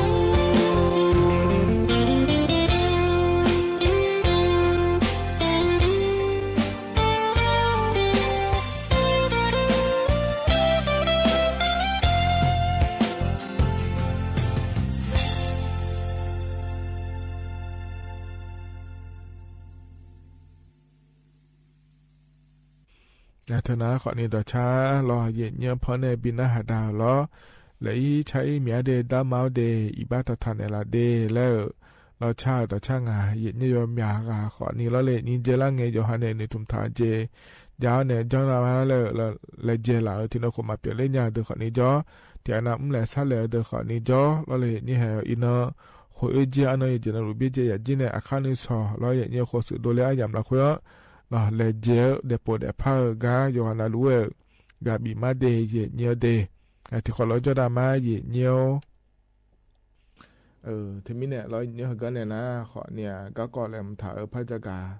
เอกาด้านเนี่ยเยเนียวก็เจอแล้วไงย้อนเรารู้จักเอกาด้านเนี่ยรวยเราเยเนียวก็เมียวมาไงล้อ เดือไทยมีคนนะขอเนี่ยสสชอเชียผ้าอายามกะละแม่เดเยเนเดสสชอเชียนะขอนี้เธอการเลือกตั้งสมาชิกสภาผู้แทนราษฎรและคู่งานในเย็นนี้เธอก็คณะกรรมการการเลือกตั้งรอกกตปในจักรแอกาโดเหลียวนะไทยมีคนเดินนี่นะนัวอันเย่บาลานิซีอาคนนี้พังอายาโกเชื่อเงินชอเชียมาเดและจักรแอกาโดเลแม่เย่เนี่ยล้อที่ไม่เนี่ยรอเฮืองเงินนะขอเนี่ยโยฮานาลูไม่เดเย่เนี่ยเดเธอเนี่ยอาขอชี้ขอในระดับป่ากระดูนะขอเนี่ยเธอก็ชอเชียอันนอนฉลาดรอเย่เนี่ยไอ้ขอนี้เฮืองเงินมาก็เลยมีหน้าที่นาล้อแล้วที่เจอกันเนี่ยมาดอนเมียเลยเฮืองเงินนาเลยแล้วนาลอยเนี่ยเพื่อไม่คุณเนี่ยบิชเชียนยาวขอนี้จะรอที่นาขอเนี่ยชอมีของโจโลแล้วรอเย่เนี่ยอิสราเอลมีของไต้หวันมีของสหรัฐอเมริกามีของกระจำจ่ายในโจเยอะโลแล้วรอเย่เนี่ยเขาก็เดือดชเชียนยาเดเย่เนี่ยเดไอ้ขอเนี่ยรอชอมีคุณในจะไม่ชเชียนงาเย่เนี่ยรอชอมีคุณในชเชียก็ดูนะขอเนี่ยอันนนติบาลาเยซีอาขอนี่พังอายาโกช่วยเงินเจเย่เนี่ยแต่ก็เนี่ยโยหัวอันนั้นมาเคยมีนะเจ้าหน้าที่จองานในเย่นี้นักการไม่หัวปันในที่มาเดแล้วรอเหนือเดินนะคนในชมยันจะไม่รองานเดเยเดเธอเนี่ยกกตปาแหลมในญาผาแล้วงานในเยนี้ชมยันรอเยเนียวอายามอันติบาลายสิงห์นกลานะคนในชดเชยญาผารอการลวกตั้งล่วงหน้าและครัวเธอรอเยเนียวนักเธอก็เกินเงี้ยแล้วเลยนี้เจละเงี้ยรองาคนนี้จะการอากาศแต่เนี่ยมายอมอย่าหอบปานเนี่ยชมยันดอกอันยาแม่เดแล้วรอเยเนียวเธอก็เนี่ยอำเภออินในชุมดองเยี่ยมมารอเยเนียวไปสนียไปในชุมดองเยี่ยมมารอชมมีคนจอดนะคนในสถานทั่วไปอินในอัครราชทั่วไปดอกจ่ายบีเยี่ยมมาแล้วรอเนียวไปสนียไปมารออินุ่มเพื่อจะการอากาศดังรอในนี้เยเนียรอยามอยากเข้าไปเนี่ยดอกนี้เดี๋ยวออนไลน์เข้าไปก็ดูนะรอเยเนียวออนไลน์ไปในดอกนี้ก็ดูนะคนเนี่ยรอเยเนียวอยู่ออนไลน์เดินยังไม่ยุ่มนะรอก็อีละละมาสานีรอเยเนียวเว็บไซต์เธอก็สำนักบริหารทะเบียนกรมการปกครองและคู่งานเทเยเนี่ยเธอก็ถ้าพอในขอเนี่ยชมยอดอ่อนยาแม่เยเนี่ยนักคุยแต่มาเงือเดเยเนี่ยเดเธอก็แอปพลิเคชันไทยไอดีแล้วคู่เธอย่างง่ายในอย่างนี้ไทยดีแล้วเยเนี่ยไทยดีแล้วคู่เธอก็ถ้าหุ่มอายุรอทะเบียนบ้านหุ่มอาหอแบบจะจงหุ่มอาหอเธอหุ่มง่ายในอย่างนี้เธอก็ถ้าพอในขอเนี่ยล้อเยเนี่ยชมยอดอ่อนยาเดเยเนี่ยเดอันนั้นเยี่ยมเงินมาดอนยาเดอันนั้นติดเงินชมเธอก็จะใช้อีมาเดแล้วนะขอเนี่ยเธอก็พอเนี่ยชมดอกอันยังไม่เดย์เนี่ยเดนั่นเธอแต่มาเงอรอเยเนี่ยย้ายที่ว่าไปในพระดอกอันยาเธอนะรอเธอก็อินเนอร์แอนเนี่ยลองเธอนะขอเนี่ยแอปพลิเคชันสมาร์ทโหวตและขั้วไปในขอนี้ดอกอันยาเยเนี่ยรอแอปพลิเคชันสมาร์ทโหวตเธอนะขอเนี่ยกกตไปในจ้องโดเหลวแม่เยเนี่ยรอเธอก็เลือกตั้งหุ้มหมายก็เยอะนะลูเธอก็เธอละคุยอ้อไม่เดย์เนี่ยเดเธอมีแน่รอเยเนี่ยเธอก็แอปพลิเคชันสมาร์ทโหวตและขั้วพอไปในขอเนี่ยไม่หัวไปในยาโจเชยเนี่ยเดเลยนะขอเนี่ยดอกเนี่ยไม่เดย์เนี่ยเดเธอเนี่ยออนไลน์เขาป่าแล้วนั่นว่านะอายามาจานี่ล้ออ่ะก็เนี่ยอุศนก็อุจิขอเนี่ยดอกเนี่ยไม่เนี่ยล้อยอมาอายามบินเนี่ยก็ดูนะขอเนี่ยอันงาบาลาทิเซียล้ออันงาบาลาทิซีอ่ะขอนี่พังอายาโกช่วยเงินเนาะก็เนี่ยบินเนี่ยมาเจเนี่ยเราจะไม่เนี่ยจะไม่หัวในจะไม่จะเชื่อเดินนะขอนี่งานเนี่ยล้วนเขาก็พอต่อล้วนชมยอดอ่อนเนี่ยต่อจากบิยอนเนี่ยล้อเยเนี่ยอันงานก็ในบิยานะขอเนี่ยให้เธอก็อันติบาลานิซีล้อคนนี้พังอายาโกช่วยเงินเนาะอายมาในเธอก็จัดเนี่ยดูว่าอินเนี่ยล้อช่วยเชื่ออินเนี่ยแม่เยเนี่ยเดี๋ยวมันนี่นะคนนี้เธอก็เอาละไปในดอนนะคนนี้อยู่ห่างก็ดอกแพรจอเลยแล้วเขาก็ช่วยเชื่อฐานในเกิดเนี่ยแม่เยเนี่ยล้อเธออันติเงินเนาะล้อเกิดแล้วนะคนนี้เขาก็ชอเชอีมาเดแล้วรอเนี่ยอยู่ในดอกเพจอกกังอะไรเขาก็ก่อฐานเนี่ยเขาก็บุกฐานเนี่ยเขาก็ก่ออินยาไม่เดเนี่ยเดแล้วเธอก็หลักคุยกันเนี่ยรอเนี่ยเขาก็กตปนจักรอากาศโดเลยเดเนี่ยเดจะละเนี่ยอันนี่เชื่อกันในชมบิดองเลยรอเนี่ยเห็นยุ่มเขาก็ก็เนี่ยรอนี่ชมดองเลยเดไม่หัวปนจะไม่ชดเชื่อเดแล้วรอเนี่ยห้องเนี่ยรอเลยนี่เธอก็เนี่ยอาชมีคนจอเนี่ยรอไทยมีคนเราคุยมาอย่างโอลาเนี่ยก็จะชดเชงอาเดียชมมีคนตอนนี้ชดเชงอาเดียและชมยอดดองเหลียวชอบการเลือกตั้งนอกเขตและคู่อาเทียเนี่ยหรอเดี๋ยวการเลือกตั้งนอกราชอาณาจักรและคู่อาเดียเนี่ยเดียชมมีคนตอนนี้ชดเชงมาเดียก็ไทยมีคนเราคุย我เลย要产业的แล้วรออย่างเดียวทีนี้เนี่ยรออย่างเดียวเธอเนี่ยอยู่หอมาโดรอเกิดการเชื่อหมอเนี่ยชมพูเนี่ยเชื่อหมอเมียเลยเพราะงั้นมาดองงาเลยแล้วนะเขาเนี่ยเขาเข้ามาชมเนาะดอกอ้อนเนี่ยรออย่างเดียวเธอก็เนี่ยดอกจับบินยาไม่ได้อย่างเดียวเดอยู่ก่อนนะลูกชมเนาะอยู่แล้วอย่าชดเชยอย่าเดียเนี่ยเดเชื่องานเนี่ยเนี่ยทารุรออย่างเดียวเธอก็ปนนะเขาเนี่ยการเลือกตั้งสมาชิกสภาผู้แทนราษฎรนะขั้วเธอชดเชยไม่รอสอย่าเลยนะสเธอส่วนรัฐบาลบิกเกอร์เนี่ยส่วนนายกทบีบิกเกอร์เลยหมดยาเลยชดเชยอันนั้นมีนายกหัวเดียเนี่ยเดแต่มีเนี่ยเราเธอเนี่ยถ่ายจ่อหายงานหลวงโคชิเอคนเนี่ยต่อไปก็ดูนะอย่าอยู่ด้วยเนี่ยชดเชยเลยเนี่ยอดีมาก็ดูยงานหลวงก็ดูมีเนี่ยเราเลยอย่างนี้มันเงี้ยนี่เราอันนั้นก็แล้วนะคนนี้อันนั้นอย่างนั้นชดเชยเลยเรามาดองเดี๋ยวนะเห็นยุ่งกันเนี่ยรถชุดแม่ดองเนี่ยอันนั้นติบาลายเสียชดเชยเนี่ยไม่ได้เนี่ยเดแล้วยากาดาเนี่ยบิสิบิกาเลเดเนี่ยเดกันหนาวเนี่ยตัวชาติบิมแล้วพนักหาดามาเดเนี่ยเดมาเจเจเนี่ยเจแล้วงายเนี่ยล้อที่เขาเลยนะหาเบียดามา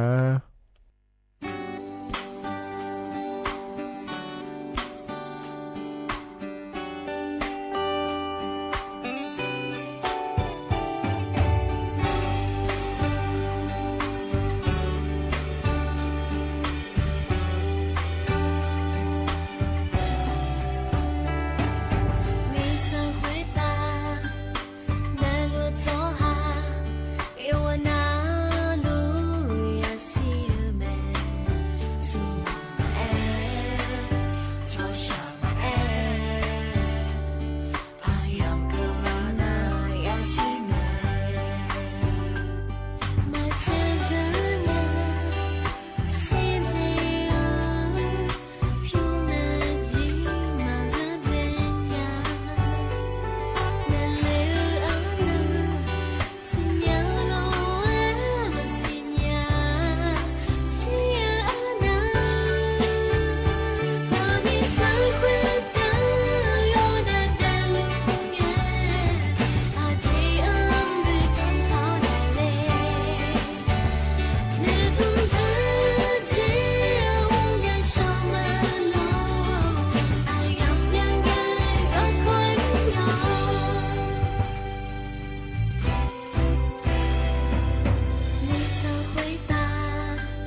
ธนาขอเนี่ยรอดช้ารอมาเจเจยาวเจแล้วงาเทอินาขอเจียอันนั้นฉลารอเนี่ยอายามเมแฮ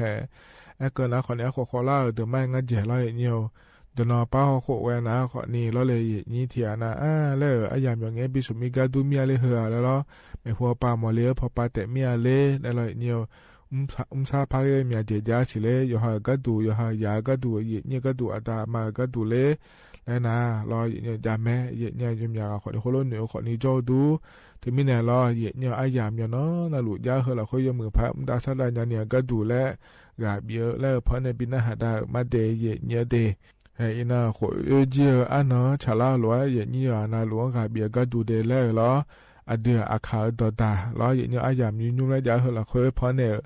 บินหาดาเนี่ยเดเนี่ยเดที่เขาลอยนะหาดามาเนี่ย阿妈去到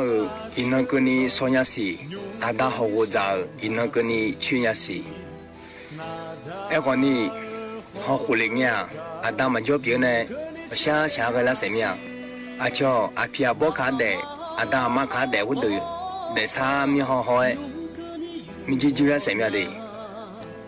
阿胡巴去等个，阿达妈会有下杂志嘛杂呢，阿姐提莫不好呢，提你这送这都这呢。阿德保老党他呢，有多比早，小鸡小姑姑呢，保老农他呢，提标长的提节，不少比早，或你莫来，我下个什么样？伊那个嘞呢，是活的都卡喜欢你，还刀嘞，还猫嘞，还皮还包嘞，是活在老早嘞，那个嘛个，阿都提都卡都欢你，还皮还包嘞，还刀还猫嘞，阿都在老早嘞，那个嘛个呢？你莫来，我下个什么的？有哈牛阿皮阿波扛阿达马卡就得那，有哈皮阿波阿达忙，有么爬拉山人呢？ที่แต่งยาดูมันลาซาคนรวยลาซาคนเนี่ยไม่ได้ดีอยู่กันน่าลุ่มป่วยดีช่วงหาคนน่ะงาที่ไอ้หอกขาลิเงี้ยงานในด้านเนี่ยดอกโป๊เดลูลูดูอ่ะอาช่วงมาสิมาสู้ช่วงมอเลยน่ะน้องมืองาเลยหันเนี่ยเลยรอเสร็จแล้วเราจะเที่ยงอ่ะอันนี้อยู่อาไปอันนี้เงี้ยชน่ะมีจริงมาแพ้รู้ดูด้วยเงี้ยชงมาเงี้ยชงรู้ดูด้วยพังเงี้ยชงอ่ะช่วงน่ะเชื่อเชื่อดื้อยากน่ะอยากเดินมาจู่นี่เลยจู่ไหมอยู่อาไปแล้วคนนู้นฉันมีอะไรอาพี่ที่เขาเนี่ยล่ะอามาที่เขาเนี่ยอยู่อายุ่งต่อที่เขาเนี่ยล่ะก็ลองมาจีโร่นู่นเดี๋ยวจึงเนี่ยที่ยุ่งของชาวปีนี้ล่ะอันนี้ก็ลองจีมีเนี่ยที่ยุ่งของชาวปีล่ะย้อนน่ารู้วิสังเกตชงช่วยวิสังนี่เด็กขาดีอาชอบเด็กคนนั้นน่าทำมือเนี่ยอยู่อาเพลาจีวิสังนี่เงยชงช่วยเราสื่อลงเงยชงช่วยคุณรู้ว่าเด็กขาจังอ่ะอาดูมาก็ลองจีมีเนี่ยเขาจีกามองเนี่ยเงินว่านี่ชอบเพลจีอ่ะน้องมองหมดจีมาพากามองว่าดีคุณมีเนี่ยเขาจียังไม่เด็กขาหรอกอาดูมาหลังนี้พออีโดน่าอยู่อาเพลาจากกันเนี่ยจบกันเลยดีอาดูมาหลังนี้พออีโดเนี่ยอยู่อาเพลามาจากกันเนี่ยมันจบกันเลยน่ะที่เขาจอดถึงตัวมามาหลับไม่รู้ชาเสียอาดูมาอีโดเนี่ยอยู่อาเพลามาจงอะไรเงินน่ะอีโดเจอนักขังนักการคนที่คนเนี่ยวิชิงเขาฝากคนเนี่ยอันนี้อาดูมาหลังนี้พออีน่ะอุจิจีเรื่องเนี่ยคนนั้นนี่มาอย่างนี้มาการนี่มาอยากแต่มันก็น่ะหลังนี้พอแต่อยากอยู่อาเขาอยู่อาบอเนี่ยอยู่อาส่งอยู่อาบอเนี่ยจอดช่องอาตัวไม่นอเขานออยู่อาบุญคนนอต่อรัวนอนี่ก็ก่อคนนอต่อรัวนอคงมาคนคงนอต่อรัวนอหลังนี้มาเสียคนเบียเจนี่เบียหาเนี่ยนอกุลามีต่อรัวดิ有很多孩子的话，那就是路的讲啊，我那皮包阿大妈有下早呢，没等那好多路的讲啊，好多嘛家那就是的嘛家人呀，就是嘛家那好多人啊嘛讲啊，孩子啊听啊，从车祸呢会跑来那你女面了没？有下女面那有等啊，提等那有下票嘛家没顾，你等那皮包阿大妈那拉没顾。从头呢有下子到嘛那还没顾，头呢有下那个呢，秋衣呢，提前嘛路嘛拉年没顾，哎呢有下来接去了回呢，下来接啊，有哈来这大这呢，皮皮就嘛呢，个人看明啊谈的。从啊提个提子，阿门的啊，提能喽，你能喽，提火喽，你火喽，拆火喽，你拆火喽。有哈子阿门的呢，提个嘛是伢的，从还有得怎样的买？哎呢，从还有得怎么是？嘛你小伢后面的家，嘛你莫伢后面的家。那嘛你小伢，嘛你莫伢伢那个呢？那医院一年可以，医院那会而且那个拿出来几交，那呢洗出来几交。那嘛你莫伢，嘛你小伢那个呢？医院一年好那个呢？医院一年可以呢？那嘛你小伢姐姐，你小伢啦，嘛你莫伢姐姐，你莫伢没得。有个呀，过来面。有哈，那去有木东龙呢，有木那啥木的。哎呀，你们都爸妈有哈那路有做啥的？那几把东个样那里他太，那里太那几把他多的，做下啥子样都买，那里车么样么那么车票的，这边呢几把个东样那个那里他太，回答那有员工的那里他太，那你妈朋友那里他太。老李太太唱都买，你太嘛太，你唱嘛唱呢，要老太太唱的，你太下不嘛拉，你唱下不嘛牙的，啊个一个那个呢，上地嘛牙呢，要么牌多久都来，啥来你唱的，要往哪路？啊对嘛，干嘛提康来接呢唱来呢？干嘛会唱当呢？干嘛当表呢？干这包个票呢唱好。个这包个票呢，唱那嘛唱到人家妈妈家，啊，对嘛会个高铁对相对的，嘛相对小伢伢那个那，个这包呢相对好，个这包呢相对好那嘛你小伢个高嘛家，啊，对嘛那会，啊，对嘛运动那会，没有下高，他面他下到他，他面下到他那，啊对啦，啊，对嘛用那会有没有谁家那也在会来。啊，对嘛，来会运动啦，会有个高级呢，啊呀，个拉正啊，嘛拉正啊，有哈女呢，女班呢，女生啦弄的。เธอหน้าคนนี้อาเดียอาขาต่อตาก็ขวยจีอันนั้นละขวยละยี่ยวันนั้นหลวงพ่อในบินหาตาเดยันหาเบียวด้วยยี่ละเฮก็ในนั้นยามก็จะล่าเฮละยี่อายชาก็แล้วพ่อในบินหาตาแกมาเดยี่เดเฮก็เจริญเงียบๆก็สร้างหลายอยู่ดื้อไม้น่าหามือญาเลยแล้วล่ะมีแต่คุยเจียยามอินเฮละคุยนะขอในเฮก้าหุ่มพอในบินหาดาญาเนี่ยล้ออาโดยาปะและเชอล้ออำเภอเวียงเชียงรุ้งอาจจะเมื่อปานเนี่ยเดยเนียว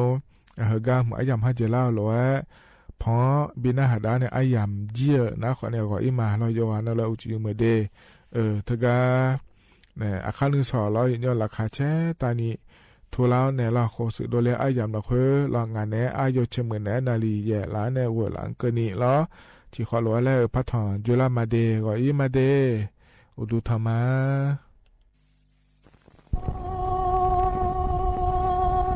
ผู้ตานชาบาลาเขาก็เรื่องอะไร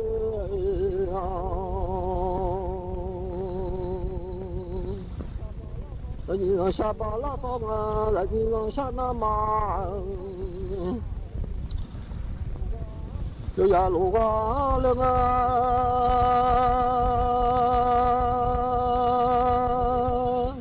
那都要真啊的呀，么嘛不啊么伢嘞，你老伢嘞哎，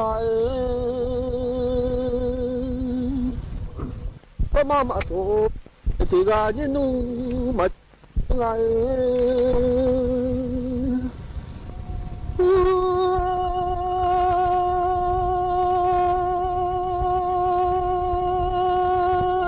嘛下路的个，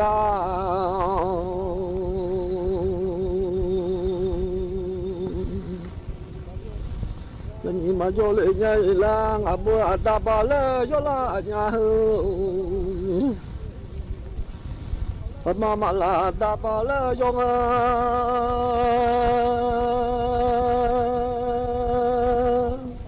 阿妈妈下达巴龙。有拉苗是下伢，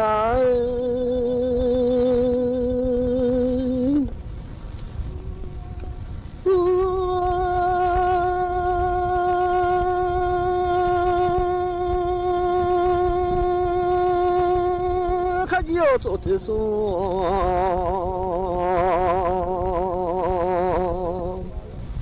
有那个个来啊，这生活了我买，就做嘛不呀了，还是在下这啊湖。我个这个可怎么下叫嘛不来呀了，你来呀了。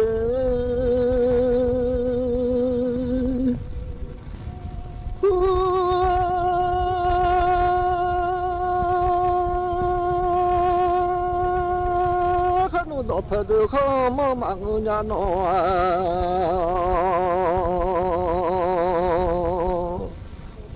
我做到拍的可么忙，我下到拍了啊，你可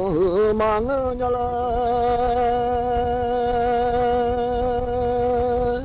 妈妈做呀，大的看么啦呀，哎，谢谢呀，哎，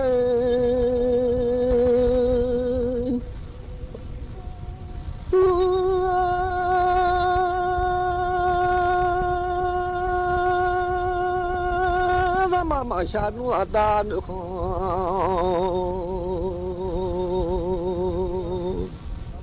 我个来啊，我不请你妈做老娘来的，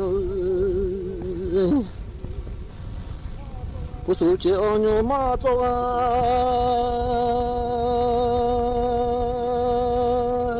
不是请你妈做叫嘛不来娘来，不是请你妈做叫要来娘哎，要谢谢娘哎。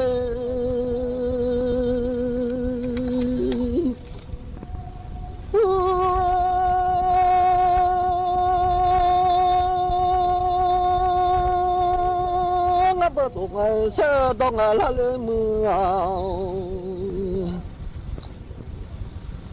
nhưng mà tôi ngày sẽ đo ngày nhưng mà tôi ngày chưa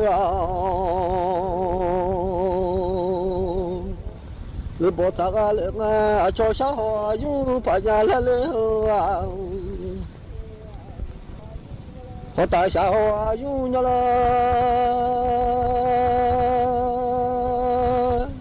xã hội yêu mà用là nhà lên để làm nhà đi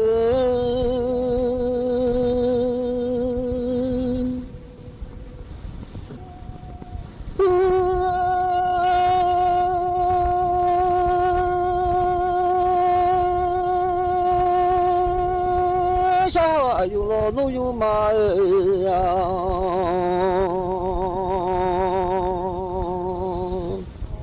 dùng ngày ra cái liệt ngày đã mà cho nhau mà cô khang ngày mà ngơ nhà lẽ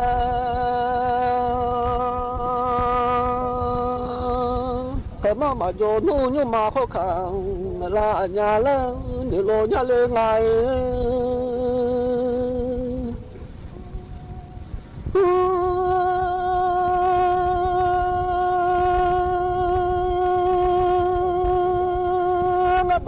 ya ma hunga mi loa jo suma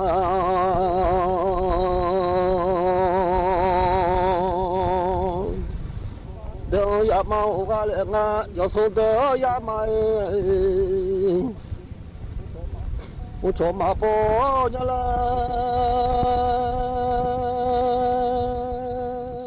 la po ya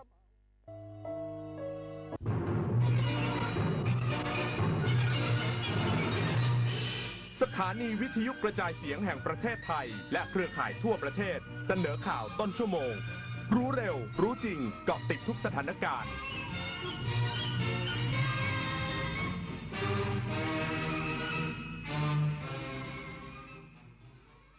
รับฟังข่าวต้นชั่วโมง 22 นาฬิกากับอานนท์ นันตะสุคนครับ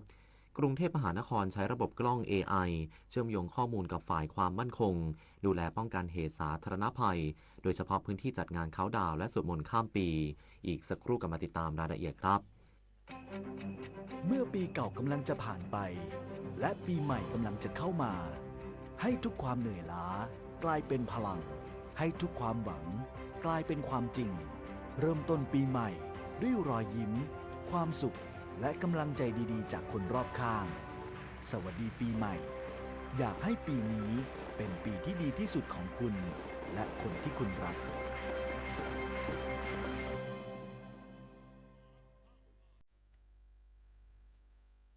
23 มกราคมนี้ห้ามพลาดถนนดนตรีไลฟ์พบกับบทเพลงแห่งความรักความหวังความฝันสื่อประสานด้วยพี่น้องร้องเพลงหนูมิเตอร์และบิวกัลยาณีชมฟรีตั้งแต่เวลา 18 นาฬิกาเป็นต้นไปณห้องออดิโทเรียมอาคารศูนย์ปฏิบัติการสถานีวิทยุกระจายเสียงแห่งประเทศไทยลงทะเบียนเข้าชมได้ที่ Facebook Fanpage ถนนดนตรี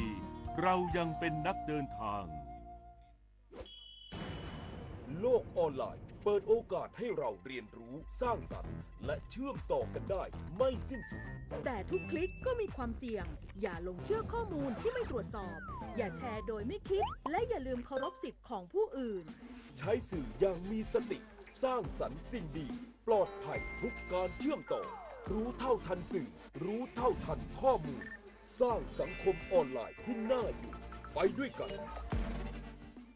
ว่าในเรื่องการใช้รถใช้ถนนที่หลายคนก็คงเคยเจออย่าขับรถเร็วเลยครับเวลาชนก็ชนแรงขับอยู่ดีๆก็ด้านมีรถคันอื่นขับปาดหน้าคิดดีไว้ครับดีที่ไม่ชนมีรถบีบแตรไล่บางทีผมก็อาจจะเกะกะจริงๆ บ่นได้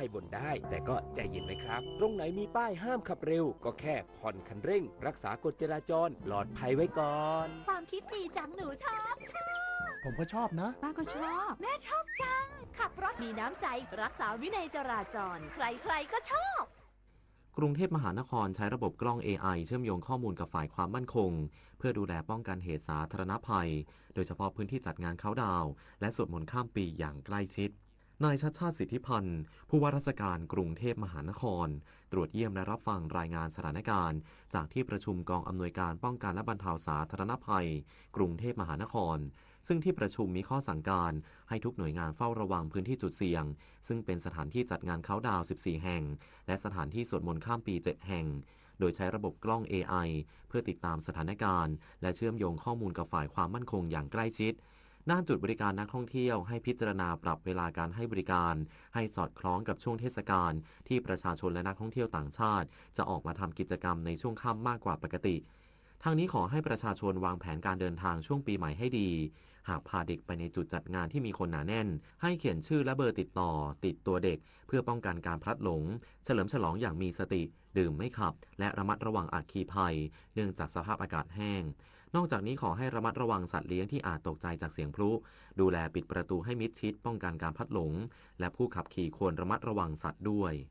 ด้านผู้ว่าราชการจังหวัดสุราษฎร์ธานีกวดขันการเล่นดอกไม้เพลิงปล่อยพลุตะไลและการยิงปืนขึ้นฟ้าโดยใช่เหตุในช่วงเทศกาลปีใหม่ 2569 นายจุมพจน์ อวนฉัตรสิริผู้ว่าราชการจังหวัดสุราษฎร์ธานีเปิดเผยว่าขอความร่วมมือพี่น้องประชาชนรวมถึงเด็กและเยาวชนหลีกเลี่ยงการเล่นพลุดอกไม้ไฟ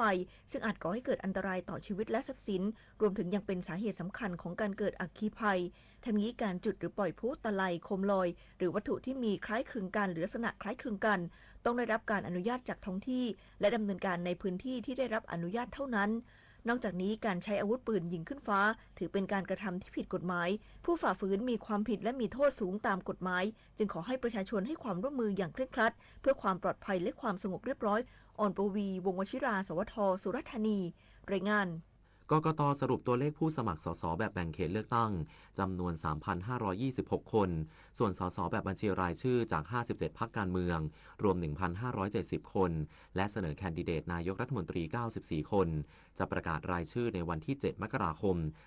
2569ว่าที่ร้อยตรีภัสกร สิริพัทยาพรรองเลขาธิการคณะกรรมการการเลือกตั้งแถลงสรุปภาพรวมการรับสมัครเลือกตั้งสสแบบแบ่งเขตเลือกตั้งและการรับสมัครรับเลือกตั้งสสแบบบัญชีรายชื่อและบุคคลที่พรรคการเมืองเสนอชื่อเป็นนายกรัฐมนตรีหรือแคนดิเดตนายกรัฐมนตรีภายหลังปิดรับสมัครโดยมีผู้สมัครรับเลือกตั้งแบบแบ่งเขตเลือกตั้งทั้ง400เขตจำนวนทั้งสิ้น 3,526 คนจาก60พรรคการเมืองส่วนผู้สมัครสสแบบบัญชีรายชื่อจาก57พรรคการเมืองมีจำนวน 1,570 คนมีการเสนอชื่อบุคคลเป็นนายกรัฐมนตรีจาก43พรรคการเมืองจำนวน94คนสำหรับเขตเลือกตั้งที่มีการส่งผู้สมัครแบบแบ่งเขตเลือกตั้งสูงที่สุดคือกรุงเทพมหานครเขตที่30มีผู้สมัคร19คนหลังจากนี้สำนักงานกกต.จะส่งข้อมูลไปยังหน่วยงานต่างๆเพื่อตรวจสอบคุณสมบัติ และลักษณะต้องห้าม 26 หน่วยงานก่อนส่งข้อมูลกลับมายังผู้อำนวยการเลือกตั้งประจำเขตและกรรมการกกต.เพื่อประกาศรายชื่อรับสมัครภายในวันที่ 7 มกราคม 2569 ขณะเดียวกันสำนักงานกกต.สรุปยอดจำนวนผู้ขอลงทะเบียนขอใช้สิทธิ์ออกเสียงคะแนนก่อนวันเลือกตั้งในเขตเลือกตั้งนอกเขตเลือกตั้งและนอกราชอาณาจักรระหว่างวันที่ 20 ถึงวันนี้รวม 829,786 คนพบว่ามีผู้ขอลงทะเบียนขอใช้สิทธิ์เลือกตั้งล่วงหน้าในเขตเลือกตั้ง 4,325 คนมีผู้ขอใช้สิทธิ์เลือกตั้งล่วงหน้านอกเขต 758,306 คนและมีผู้ขอลงคะแนนออกเสียงนอกราชอาณาจักร 68,155 คนผมธิดาทิพยานนท์รายงานค่ะจบข่าวอานนท์นันตะสุคนอ่านรับฟังข่าวครั้งต่อไปเวลา 23:00 น.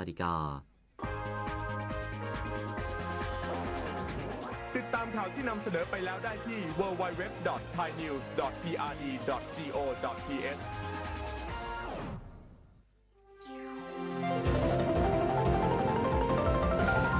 วิทยุแห่งประเทศไทยให้ความรู้กู้ความสุข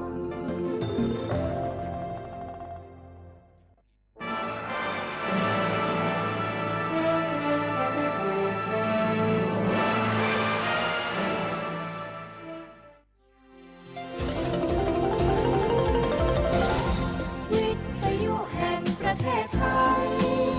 ให้ความรู้กู้ความสุข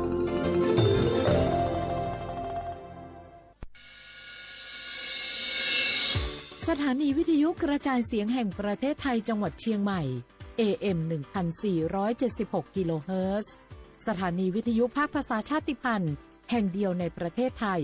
ที่มีความทันสมัยเชื่อถือได้สร้างอัตลักษณ์กลุ่มชาติพันธุ์สู่สากล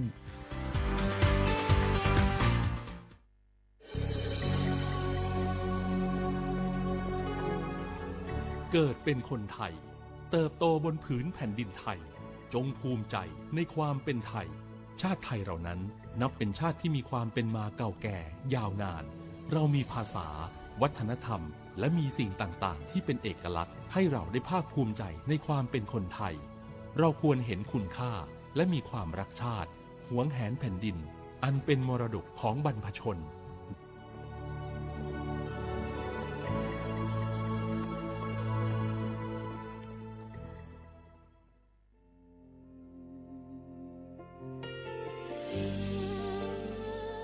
พระเสด็จสู่แดนสวงไทยทั้งปวงน้อมสำนึกในพระมหากรุณาธิคุณตราบนิรันดร์ข้าพระพุทธเจ้าข้าราชการและเจ้าหน้าที่สถานีวิทยุกระจายเสียงแห่งประเทศไทยจังหวัดเชียงใหม่กรมประชาสัมพันธ์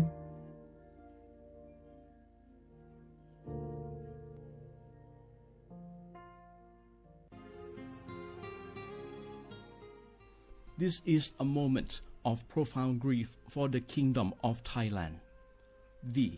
the collective voices of Radio Thailand Chiang Mai, join the Thai nation in mourning the passing of our beloved Queen Martha, Her Majesty Queen Sirikit. Her life was a testament to the unwavering service, grace, and deep love for the Thai people. Our humble condolences and thoughts are with His Majesty the King, the royal family, and all the Thai people during this deeply sorrowful time. We will remember her forever.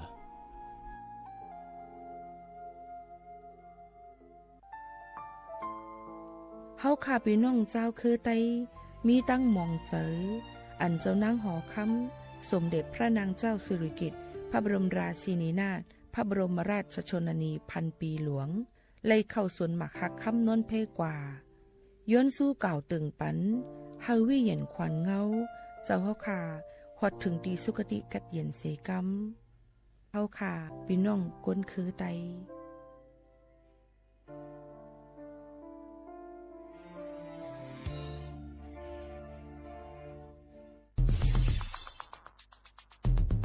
แค่ 3 ปีความเสียหายจากอาชญากรรมไซเบอร์ของคนไทยพุ่งทะลุถึง 94,000 ล้านบาทหรือเฉลี่ยปีละ 30,000 ล้านบาท ทุก1 ชั่วโมงเราเสียเงินกว่า 3.4 ล้านบาทให้กับมิจฉาชีพออนไลน์โจรไม่เห็นใจคนอาชีพไหนอายุเท่าไหร่สถานะทางการเงินแบบใดหมอพ่อค้านักธุรกิจนักเรียนแม่บ้านข้าราชการเกษียณทุกคนตกเป็นเหยื่อได้เสมอและวันหนึ่งอาจเป็นคุณหรือคนที่คุณรักเพราะจุดอ่อนร่วมของเหยื่อคือความเร่งรีบขาดสติหรือแม้แต่บางครั้งก็เกิดความโลภจนเกินไปอย่าปล่อยให้การกดคลิกเดียวลิงก์เดียวทำให้โจรยิ้มกว้างวันนี้ถึงเวลาแล้วที่คนไทยทุกคนจะต้องร่วมมือกันสร้างภูมิคุ้มกันอาชญากรรมไซเบอร์ช่วยกันหยุด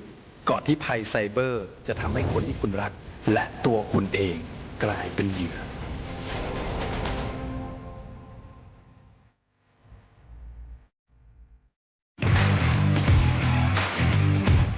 รัฐบาลไทยประกาศสงครามสแกมเมอร์รัฐบาลจึงได้ประกาศสงครามกับสแกมเมอร์ในฐานะที่สแกมเมอร์เป็นวาระแห่งชาติและในวันนี้ผมก็ได้ใช้โอกาสนี้มารายงานความคืบหน้าและเน้นย้ำถึงสิ่งที่เราต้องร่วมกันทำต่อไปรัฐบาลได้จัดตั้งคณะกรรมการอำนวยการป้องกันและปราบปรามอาชญากรรมทางเทคโนโลยีขึ้นมาโดยมีผมเป็นประธานด้วยตนเองเพื่อให้ทุกหน่วยงานทำงานไปในทิศทางเดียวกันเราได้มีการลงนามบันทึกความเข้าใจระหว่าง 15 หน่วยงานหลักทั้งภาครัฐและภาคเอกชนตลอดจนสถาบันการเงินเพื่ออุดช่องโหว่ทางการเงินและตัดเส้นทางเงินของกระบวนการอาชญากรรมเหล่านี้สิ้นซากพบเห็นพฤติกรรมเข้าข่ายเป็นมิจฉาชีพแจ้งสายด่วน AOC 1441หรือ www.thaipoliceonline.com รวมพลังคนไทยต้านภัยสแกมเมอร์นายอนุทินชาญวีรกูลนายกรัฐมนตรี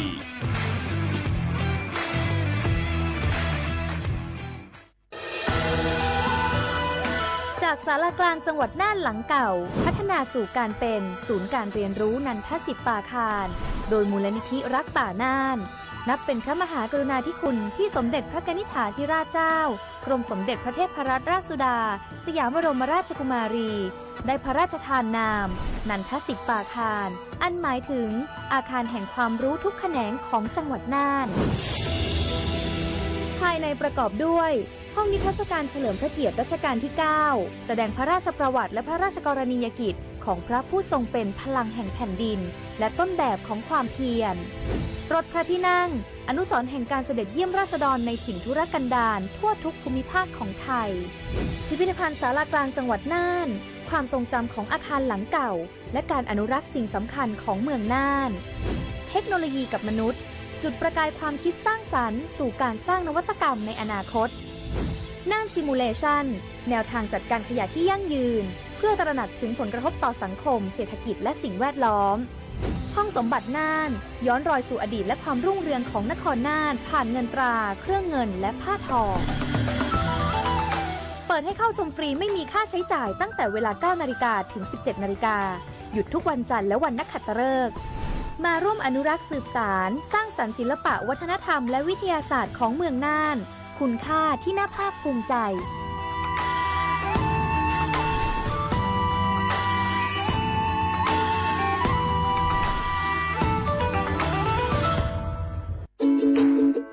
ทุกครั้งที่ใช้สิทธิบัตรทองหรือบัตร30 บาทอย่าลืมพกบัตรประชาชนเพื่อยืนยันการใช้สิทธิไม่ว่าจะไปรักษารับบริการป้องกันโรคหรือบริการอื่นๆสำหรับเด็กเล็กที่ยังไม่มีบัตรประชาชนใช้ใบเกิดแสดงคู่กับบัตรประชาชนของผู้ปกครองง่ายสะดวกรักษาได้ทันทีสอบถามเพิ่มเติมได้ที่สายด่วนสปสช1330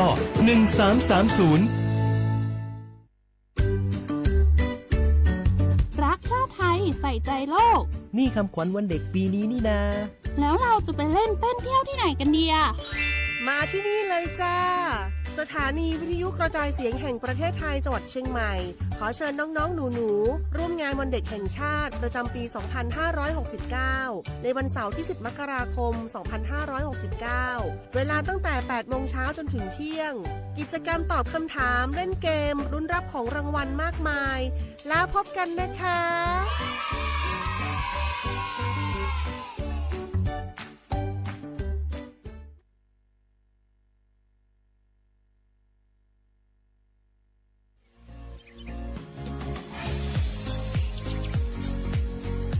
จ้ำหนังเปิงมติครม.มือวันที่29เดือนธันวาคม25ปากไป67เฮาฮิปเน็ตแกลิดปัญหาสถานะและสัญชาติคนอันอยู่ตั้งเมืองจึงไทยจอมาตรา17นั่นตอนตาพี่น้องเฮาเขาอันเข้ามาอยู่ตั้งเมืองไทยหึงนั้นและมีไว้เขาจอมเปิงเฮากว่ายืนย้อนสถานะต่างดาวของเมืองถูกแม่นจอมเปิงไล่ตอนตาลูกอ่อนอันเกิดตั้งเมืองจึงไทยมีอูอำนั้นก็แม่มีไว้ทะเบียนประวัติบุคคลไม่มีสถานะทางทะเบียนอำนั้นไว้10ปีถูกแม่นยาวในจึงเฮากว่ายืนย้อนสัญชาติไทยจอมหนังมาตรา7ทวิไล่พออยู่ตั้งกรุงเทพมหานครกว่ายืนไล่ตีสำนักบริหารการทะเบียนกรมการปกครองพออยู่ตั้งต่างเจดวันในจึงกว่ายืนไล่จอมหนังวัดไว้อันเปิ้นออกปันเฮาขานั่นเข้าย้ำเหตุการณ์จอมหนังหลวงปองจึงต่อพอถึงวันที่29เดือน62สิงหาคมไป69ค่ะ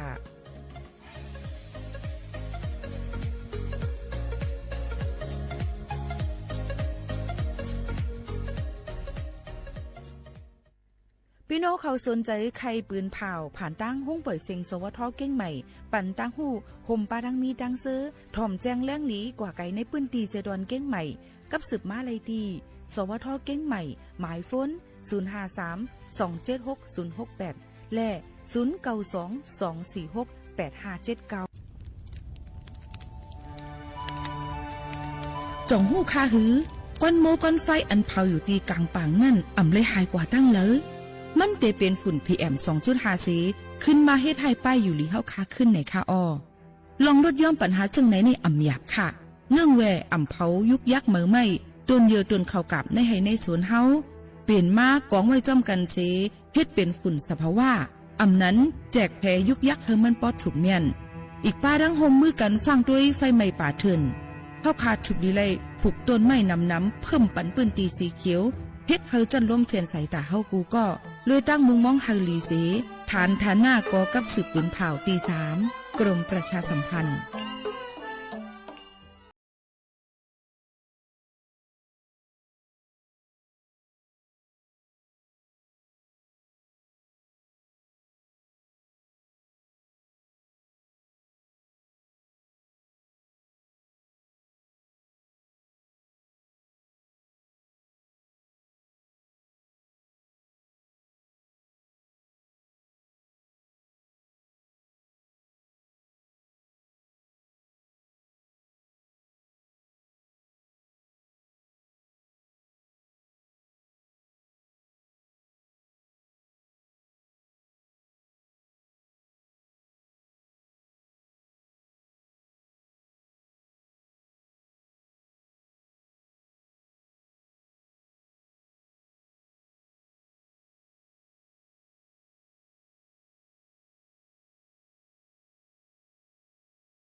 เมื่อสูงค่าเมื่อสูงพี่น้องผู้ยินถ่อมเฮาเขากูก็กูก้นค่ะชบกันที่ในตอนการห้องปล่อยเสียงสวัสดิ์เฮาเก่งใหม่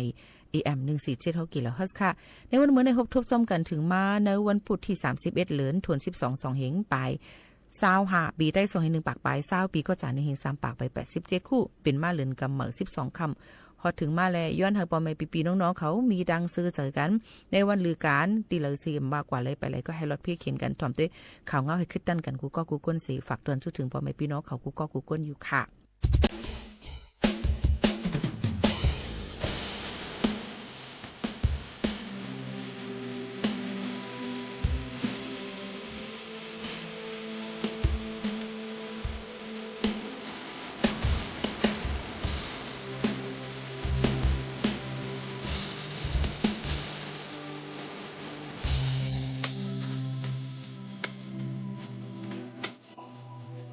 ส่งเขา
ฟังว่าตายมาเบิ่งหาตุหักมาแทงก็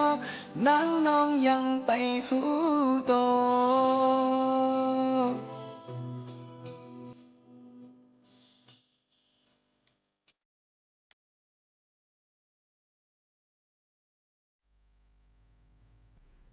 พี่น้องเฮาเขาค่ะโจกาส่งสั่งปีเก่าห่มจมพับตอนปีใหม่ลุงฟ้าเปิ้นก็ได้มีลองหลอดเพจอมเสียนตาสายตั้งไหลรูล้อมปักตาไปด้วยอำมาได้เป็นลองฮอรถฮอกาเพ้ออำมาได้เป็นหมอก กวนกล้องกวนโมบ่ได้เป็นกวนรถอันล้ำนั่นเนี่ยค่ะจังเป็นเพต่อไปอยู่หลีอีกป้าดังเมาเย่าอย่าไปฮอรถฮอกาเตรียมเจอในเยาก็เพอุปาจอมสินตาสายตังเปิ้นก็อันกันมีเจ้าหน้าที่หลายๆฝ่ายกูดีกูตั้งห่างเฮียนกันไว้ดอนดาดีกูจัดกูทัดด้วยดีกว่าแอลเลยดีเลยตั้งเลยในก็เดเลยมีวัดไว้กับโตเดเลยมีไว้รถก้าสมุดคู่มือทะเบียนรถในค่ะเยาก็เมาเย่าอย่าไปฮอรถฮอกาค่ะนะฝากฟังไว้ปันกูก็สังว่าอำลงเรียนตาที่ฮอจ้อมเซนตาใส่ตั้งขึ้นห้วยลงร้อยเจียมเจ้าไหนในก็พี่น้องเขาก็รู้เลยหาคนอันหมอฮอรถฮอกานั่นมาหอปันมาเดหนังคือว่าได้อำเป็นเพกึ่งกลางในก็มาฝากไว้ปันพ่อแม่พี่น้องเขาเจ้งหนังในค่ะเนาะพี่น้องเขาก็เจกว่าแอลอะไรที่ไรในก็ได้เลยวางแผนกันไว้หนังคือว่าได้รอดเพกันกูก็กูก้นนาเฮิรนมุงหอเฮิรนเอาค่ะได้เลยม้วนได้มีลองตั้งเกี่ยวซื้อใจกันในค่ะพี่น้อง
ค่ะสองเพลงความฝากตนจูถึงพ่อแม่พี่น้องเขาค่ะเพลงความอันที่หนึ่งเลยเปิดกว่าโหที่หนึ่งนั่นเนี่ยเป็นเพลงความ Facebook นี่ค่ะผู้เลยเผยตื่นมากก็หา Facebook อันต่างหาโทรศัพท์โหลดฮีค่ะโหลดกับเน็กไล่นะคะนั่นแล้วค่ะในก็ปอว่าหมอเจอก็ได้เป็นพ่อนี้ปอเจอป่นตีเนี่ยเพียวก็สายตาได้พาได้โมมาข้อได้ก้นมือดีเจ็บไม้ในค่ะคุณนิกในดวงใจค่ะฟังไว้จอมในค่ะคุณลองคุณอันหมอเจอเป็นพ่อนี้ก็มันก็ได้เป็นพ่อนี้ต้นดาวค่ะอะไรเหมือนกันในค่ะทางหนึ่งเพลงความค่ะขอบถึงข้าวกัดในค่ะเพลงความปีใจสายเมาห้องไว้ฝากตนจู้ถึงพ่อแม่พี่น้องเขาอะไรยินถ่อมจอมกันค่ะ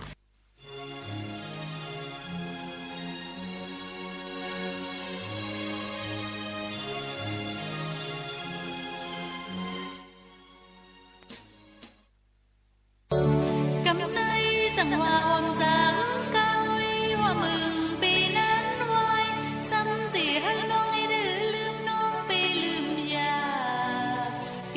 เข้ามาอ่อน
ยก็ยังพองแต่เหลวนั่นในค่ะเนาะเปิ้นก็ได้มีลองกดจัดกดทัดด้วยอองตีเอลเลยก็ได้มีน้ำในนั้นค่ะพี่น้องเขาถูกเลยฟังกันไว้ยก็กว่าอะไรก็ให้ลอดเพกันกูก็กูก้นตั้งหมดตั้งเสียงอันนั้นไม่เจอนั่นคณะยก็หลุล้อมได้ถึงป้ายอยู่ลีกันค่ะเอามาได้เป็นตั้งกินอันสุกมันอันเลือดอันไม่มันเนี่ยค่ะยก็อย่าไปกินอันน้ำซุกอำลิบกูจังเป็นเพศต้องเฮ็ดต้องกว่าอันเป็นหนูย่ำพองแต่เหลวในค่ะฝากไว้ปันกูก็กูก้นค่ะอ๋อ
เพ่งความก็เลยยินถ่อมกว่าในค่ะความอันมีเนื้อเจอในค่ะมาปอกมาเลยมากก็แคลัดในสู่เขาให้ถ่อมก้วยกะตองตีไข่ถ่อมมือในนั้นค่ะนะเอาค่ะโจกามีข้าวย้ำในยิงหมูเขาโน้นทางเฮียนไว้เกี่ยวกับไปลองดองถาม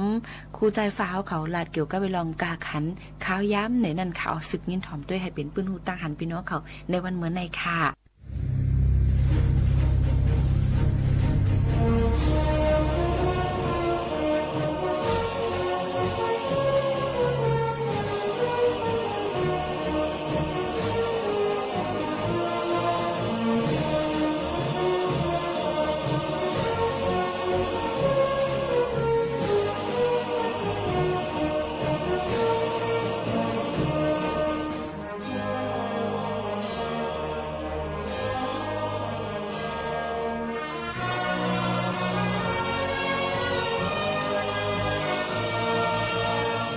อะไรเมบันดีละเมบันดีไปวันเมบันดีไปอีสานสองนอก็น่ะไปวันไปอีสานในสักนิดขัดมันนะดีกว่าเมไปวันอันสูงสั้นในเว้ยดีเลยเมถึงคือว่าลองเงาหักดีเลยมุ่นเมถึงสั่งฮิตปันดีลองเงาหักเลยว่ะอย่าดีกว่าฮิตอันดีไปมันเหมือนกาวเอาจุดขาดกาวเอาตรงนู้นกาวเอาห้องล้างยานไหมอันเยอะกว่านั้นรวมเอาจีนั้นไม่กลุ่มเยอะนั่นตาให้ก้าวเอาขึ้นอย่างมือสูงได้ได้เอาสังกว้างทิ้งไว้เอาจึงไม่เห็นกว้างทิ้งไว้มือเลยรูปเต่ามามันคัดรูปเห็นต้องขึ้นสูงกว่าเดิมนั่นแหละก้าวเอาเนี่ยโป้หูเติมเห็นสูงนี้ว่าก้าวได้ขึ้นสูงหนาวเนี่ยอ่ำหันพอนหลีอันกลุ่มเยซูจึกคัดรูปปั่นมันไว้นั่นจึงจงก้าวเอาอันเดียวไว้ดีทุกมันเลยนี่เลยล่ะมันมีผิวจ้องรูปมีไข่เขียวดีเลยเดียวดีตุ๊กดีเลยแล้วหูว่าเนี่ยป้อนต้องเลยทุกคนสั้นดีกว่ายิ้มกันเลยปืนสั้นดีกว่าหยิบยามันเลยมังกรสั้นเนื้อร่วงบ่มอยู่เลยเนื้อลิ้นบ่มถึงไงฝ่าป้านดีตัวไม่วายมาสิแค่เย่าจูบานก่อนไงตีเลยคิดอันดีเนาหักในวันนั้นก่อนไงป้อนใครอ่อนดีจันจ้องนั่นตีเลยเด็กสอนที่เราตีเลยสอนดีจันเนาะกล้าข้ามหน้าวันนั้นจังนะป้อนใครขึ้นสูงตีเลยเด็กดีเงามันต้นไม่รวมอันในปืนวางมันสูงมันอะไรเตะดีเหรอเตะดีหักมันอันมีเนื้อดีเนอะจังได้กันโอ้อันนี้อย่าไปลืมเขาเคลียร์ชื่อคือเขาดีไล่ภาษาเขาคืออย่างก่อนสุดตีเลยเตะดีเงาปืนอันห้องวะดองคืนปอนเงาหักปืนโน้อ่อนตาเตะดีเงาหักปืนโน้มันยาวเนี่ยมังจื้อซ้ำผู้รู้กะข้างง่ายเลยที่อยู่เตรียมดั้มผู้กันนะABCเนี่ยเขาดีผู้อยู่กะข้างมาซ้ำผู้จะมาไตขึ้นในสอนขึ้นหลีกไตเดี๋ยวแล้วปีเลยมาก่อนจันหนอ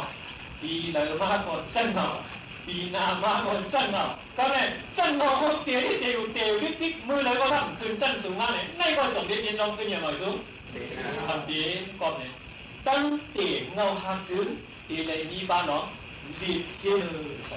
พอหนักในเย้าในหมอสอนเขาก็ให้หมอพวกนั้นแน่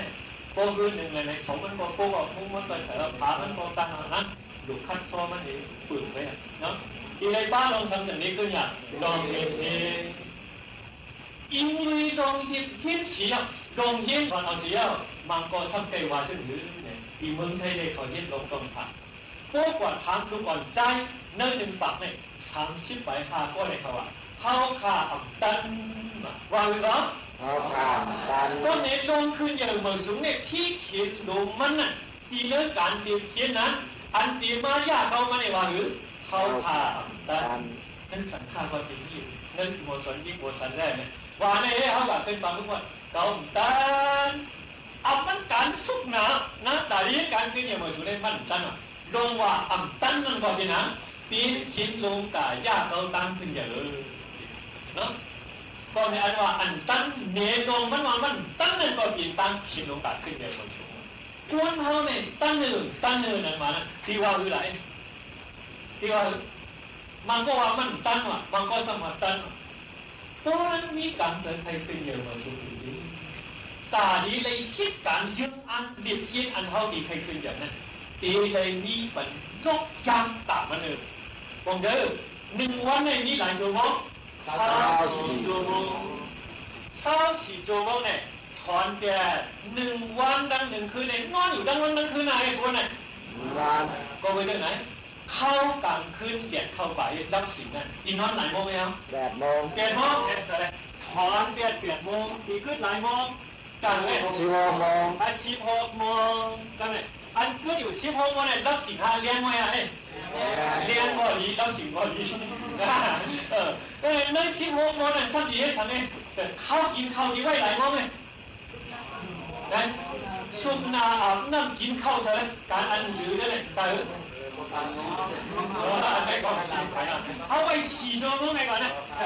ขอแค่นั้น4 ชั่วโมงสักดีขึ้นหลายโมง12 ชั่วโมง12 ชั่วโมงเขาสักดีที่ฉันแต่ที่การเลี้ยงต้องฝากให้ก่อนนะสังฆาเขาว่ารู้ไว้พระรู้ไว้ตั้งวันเนี่ย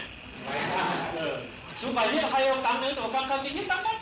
วันคนมวยว่าผู้เจ้านั้นเนี่ย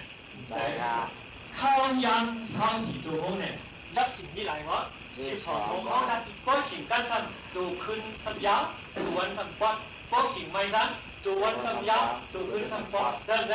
ตอนนี้เขารับอีพีมันรับสิ่งในนี้12 โมงโลบะอันเลี้ยงทำนี้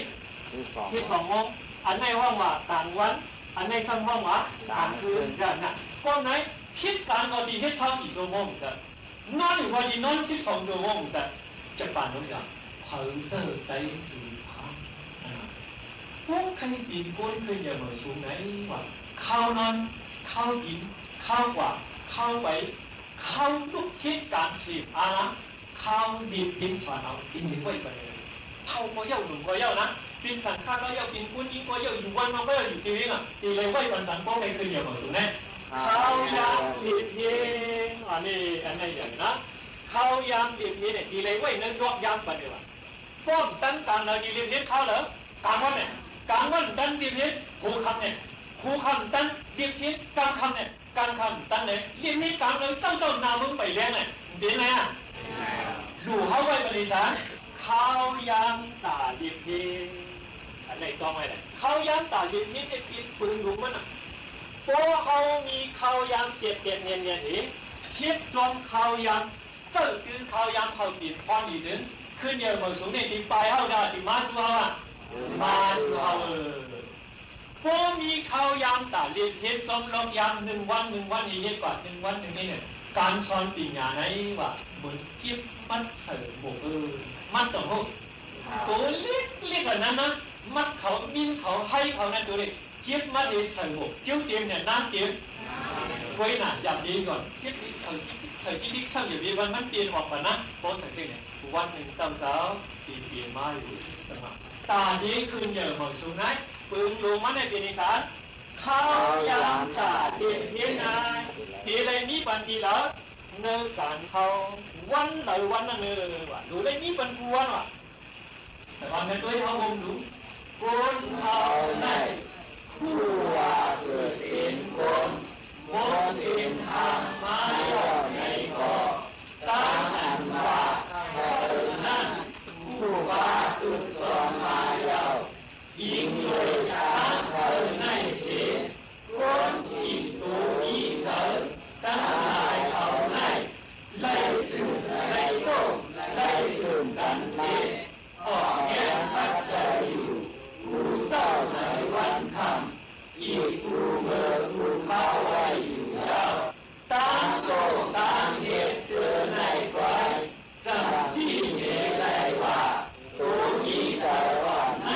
ไปตายไปหายตื่นนี้ใจอยู่ตื่นขี้อยู่ตื่นเลี้ยงอยู่ตื่นนี้เข้าไล่ตามุ่นตื่นใหญ่ได้อยู่ในยาวตาโตเหนือได้ในคอมือแม่มือเดินก้าวบ้านเดินแม่ก้าวบ้านเดินอำเภอกันสี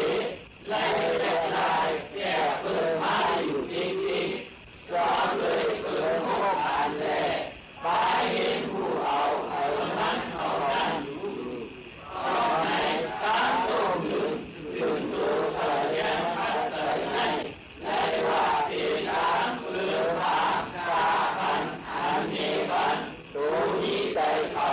อย่าไว้มีสังจันทร์ได้ไหมดอนมือยาวพวกทำเป็นภาพดีต่างมันเอาเห็นนั้น อันว่าคุณเฮาในตุ้งจึงคิดกว่าในส่วนนี้ว่ามันตายหายโทงตึกขอสมบูรณ์ของคุณนะ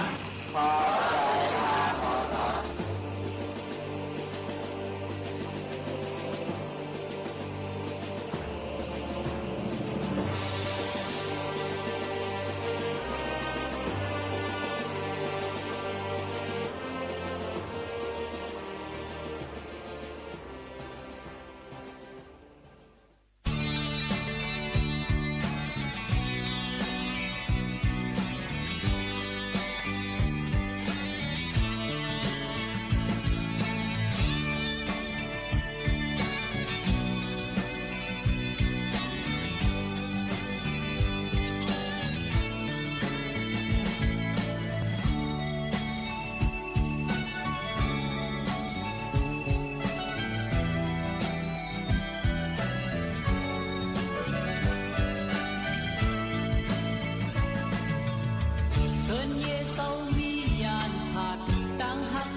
อ๋อค่ะเลยอยู่ในตอนกันภาษาความไตเลยมาหกทบจ้อมปอแม่พี่น้องเขากูวันจำหนังอันเฮาคาเลยมาจัดเฮ็ดเลยมาอุบโอตรงตักจอมพี่น้องเขา10 ถึง 11 โมงกลางในอีกป้ากลางคำตั้งห้องปล่อยเสียงสวทวิ่งเก่งใหม่ AM 1476 กิโลเฮิรตซ์ค่ะตอนดาวในวันเมื่อในข้าวยามเฮาค่ะจำมุดจำเสียงสิแหละฝากไว้ปันปอแม่พี่น้องเขาโจกะส่งสั่งปีเก่าคมจุ่มพักตอนปีใหม่ลุมฟ้า2เหงปลาย16อันจำเตถึงในดีกว่าตาไปตั้งเลยให้ฟังกันไว้ลองเพกึ่งกลางเมาเยี่ยวอย่าไปฮอรถฮอกาโยก็หรือได้เฮ็ดจำหนังปักเปิงไม้มีเปิ้นตำวางไว้นั่นหนังอย่าไปป่นเปลี่ยนไม้มีก็จังอยากขี่ใจตอนตาเฮาคาจ้อมในค่ะอ๋อฝากไว้ปันพี่น้องเขาตั้งหมดทั้งเสียงและยินชมขอบใจอย่าน้ำต้นหนังพี่น้องเขาอันนี้ถ่อมปันแห้งใจเฮาคาตีจำที่ไกลกันตั้งหมดทั้งเสียงต้นตาในวันเมื่อในแต่ย้อนฝากไว้ปันเพลงความต่างหักทิ้งหยับฝากไว้ปันพี่น้องเขาสิแลย้อนผัดยันเมื่อก่อนย้อนสู้ปันให้ได้อยู่ลีกินหวานเหตุการณ์ขึ้นใหญ่กันกูก็กูก้นตั้งหมดตั้งเสียงค่ะเหมือนซุ้มค่ะ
สถานีวิทยุกระจายเสียงแห่งประเทศไทยและเครือข่ายทั่วประเทศเสนอข่าวต้นชั่วโมง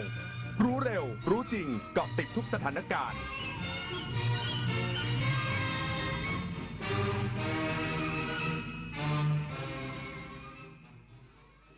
รับฟังข่าวต้นชั่วโมง 23 นาฬิกากับอานนท์ นันตะสุคนครับเขาดาวทั่วไทยส่งท้ายปีเก่า 2568 ต้อนรับปีใหม่ 2569 คึกคักขณะที่ประชาชนไม่น้อยเลือกไปร่วมกิจกรรมสวดมนต์ข้ามปีเสริมสิริมงคลต้อนรับศักราชใหม่อีกสักครู่กลับมาติดตามรายละเอียดครับเมื่อปีเก่ากำลังจะผ่านไปและปีใหม่กำลังจะเข้ามาให้ทุกความเหนื่อยล้ากลายเป็นพลังให้ทุกความหวังกลายเป็นความจริงเริ่มต้นปีใหม่ด้วยรอยยิ้มความสุขและกำลังใจดีๆจากคนรอบข้างสวัสดีปีใหม่อยากให้ปีนี้เป็นปีที่ดีที่สุดของคุณและคนที่คุณรัก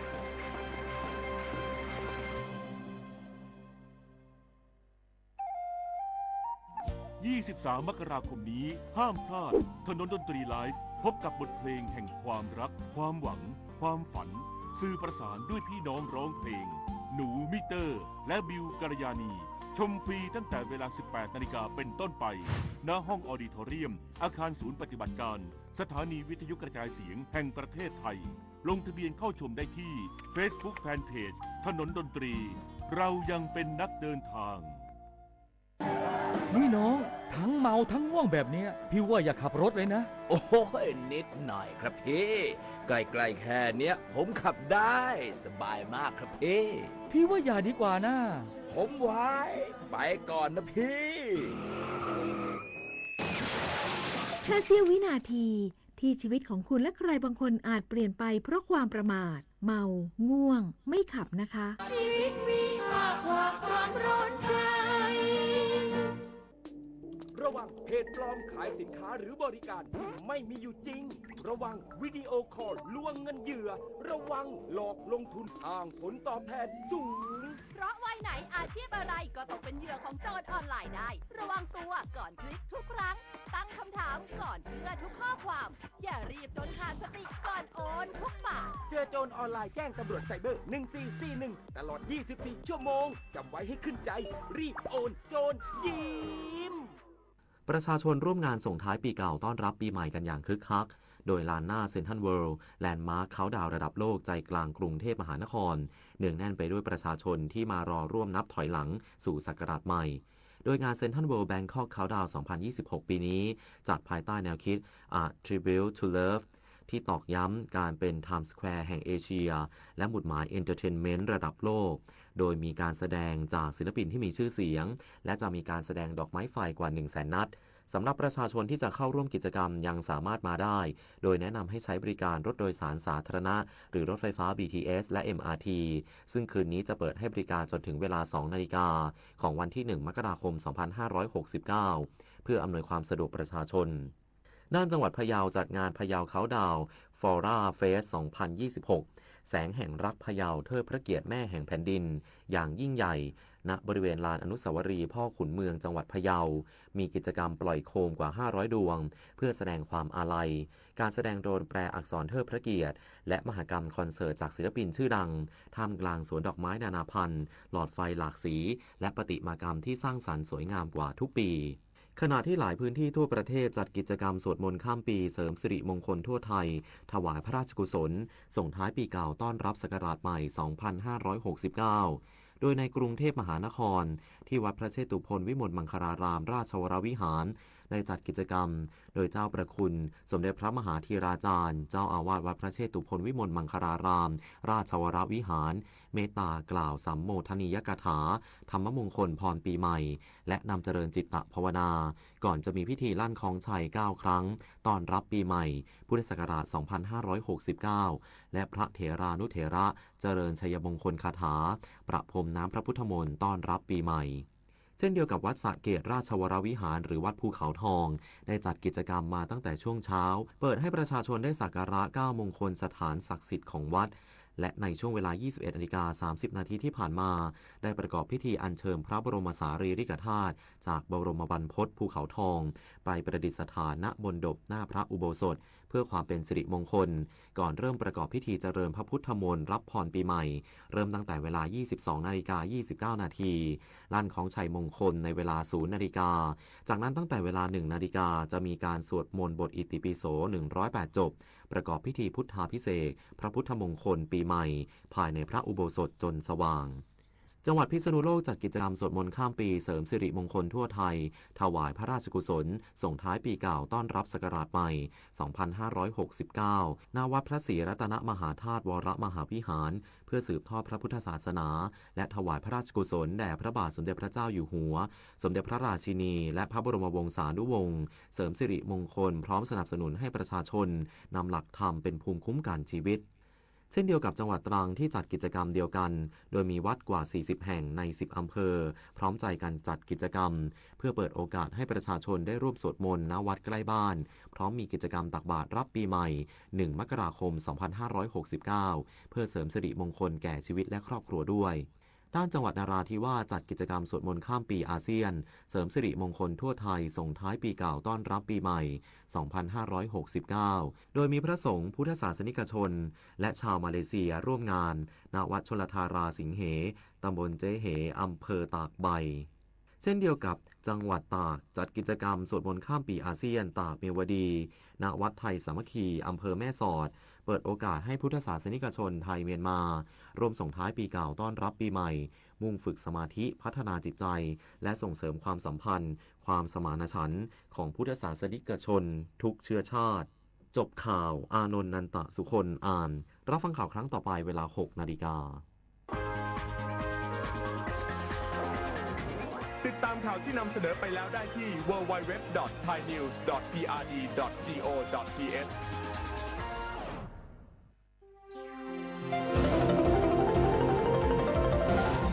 วิทยุแห่งประเทศไทยให้ความรู้คู่ความสุข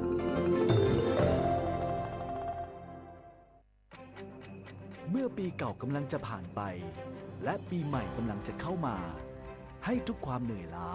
กลายเป็นพลังให้ทุกความหวังกลายเป็นความจริงเริ่มต้นปีใหม่ด้วยรอยยิ้มความสุขและกำลังใจดีๆจากคนรอบข้างสวัสดีปีใหม่อยากให้ปีนี้เป็นปีที่ดีที่สุดของคุณและคนที่คุณรัก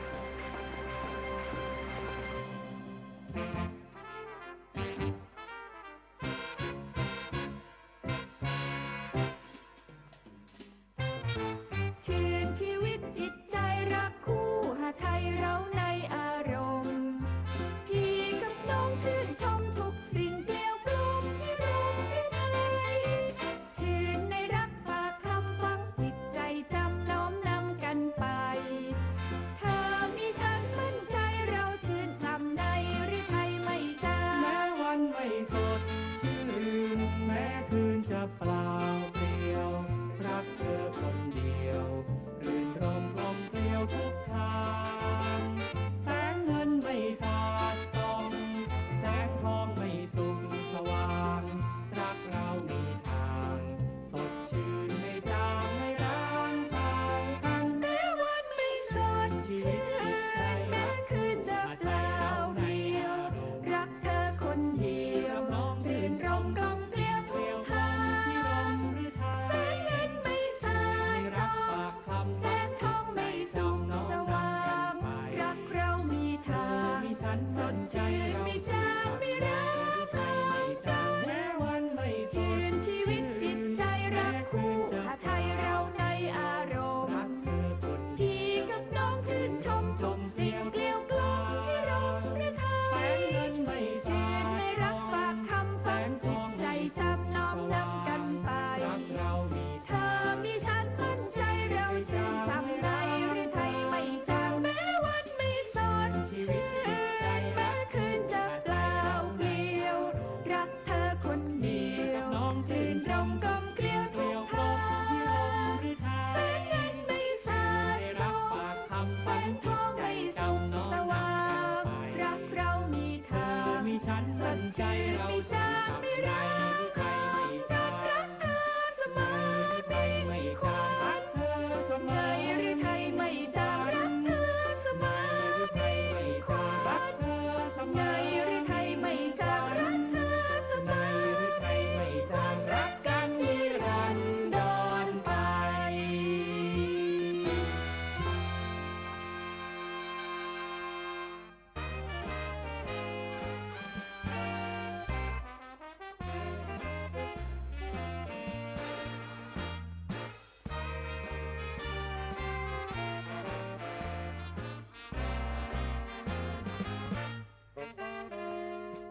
เรารักประเทศไทยชูเชิดไว้เหนือชีวาหวงแผ่นดินยิ่งกว่าเงินหวงใดจะเฝ้ารักษาด้วยศรัทธาอันยิ่งใหญ่บรรพบุรุษสร้างให้เราครอบครองในน้ำก็มีปลาในไรนานั้นมีข้าวสมดังคำที่กล่าวว่าควานทองอุดมแหล่งสินทั่วแผ่นดินซับเนืองนองสิทธิเสรีพี่น้องทักเข้าเทียมกัน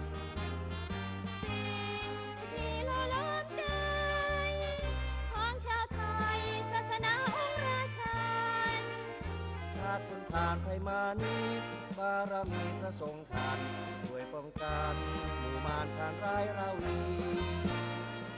เรารักประเทศไทยไปแห่งใดเหมือนคืนถิ่นโลกยังลือระบิดความโชคดีเปลี่ยนด้วยรอยยิ้มมันในรักสามัคคีมนที่เกิดมานี้บนแผ่นดินไทย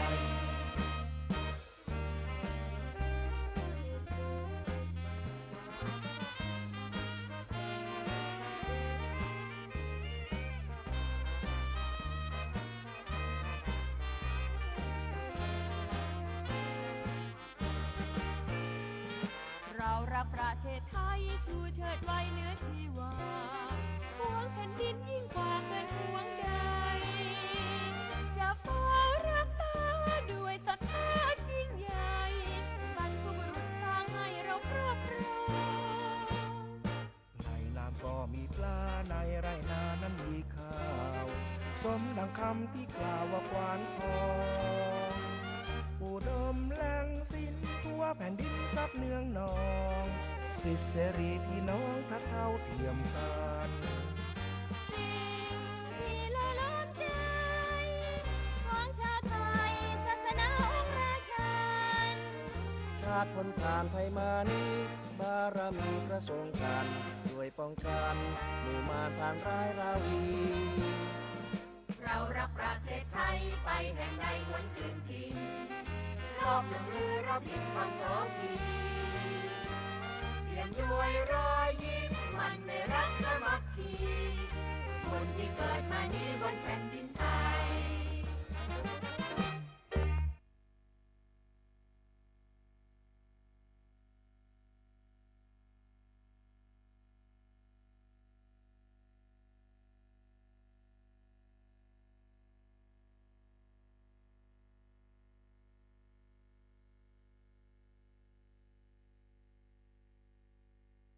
เฮ้ยมึนนิดหน่อยขับไม่ไกล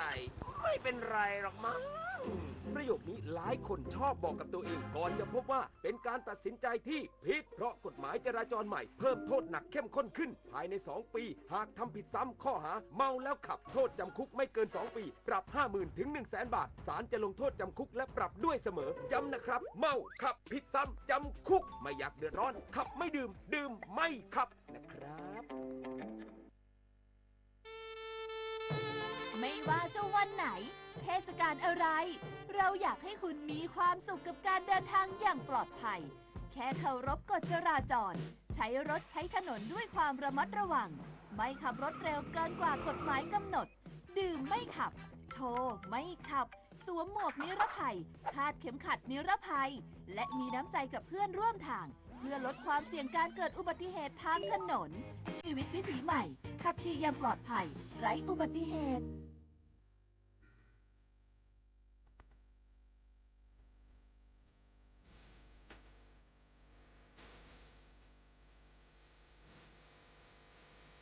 เอาเรื่องเพื่อนคล้อยไปฉันเห็นปัญหาเอาแปลวไปแล้วนะอันนี้เจอใจหายห่วงเก่าอันสุขสมศรีไปแล้วท้องปวงสุดอะไรให้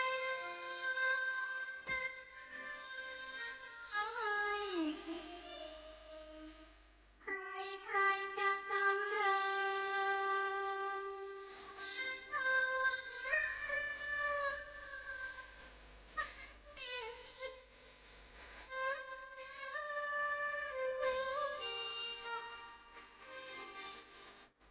วันนี้พัดไปกล่าวเสียแล้วว่าใหญ่ให้เมีย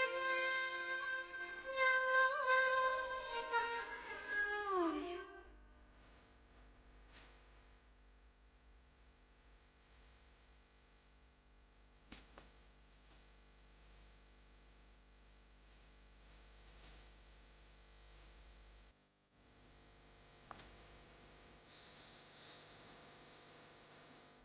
เก่าเลือนเคลื่อนคล้อย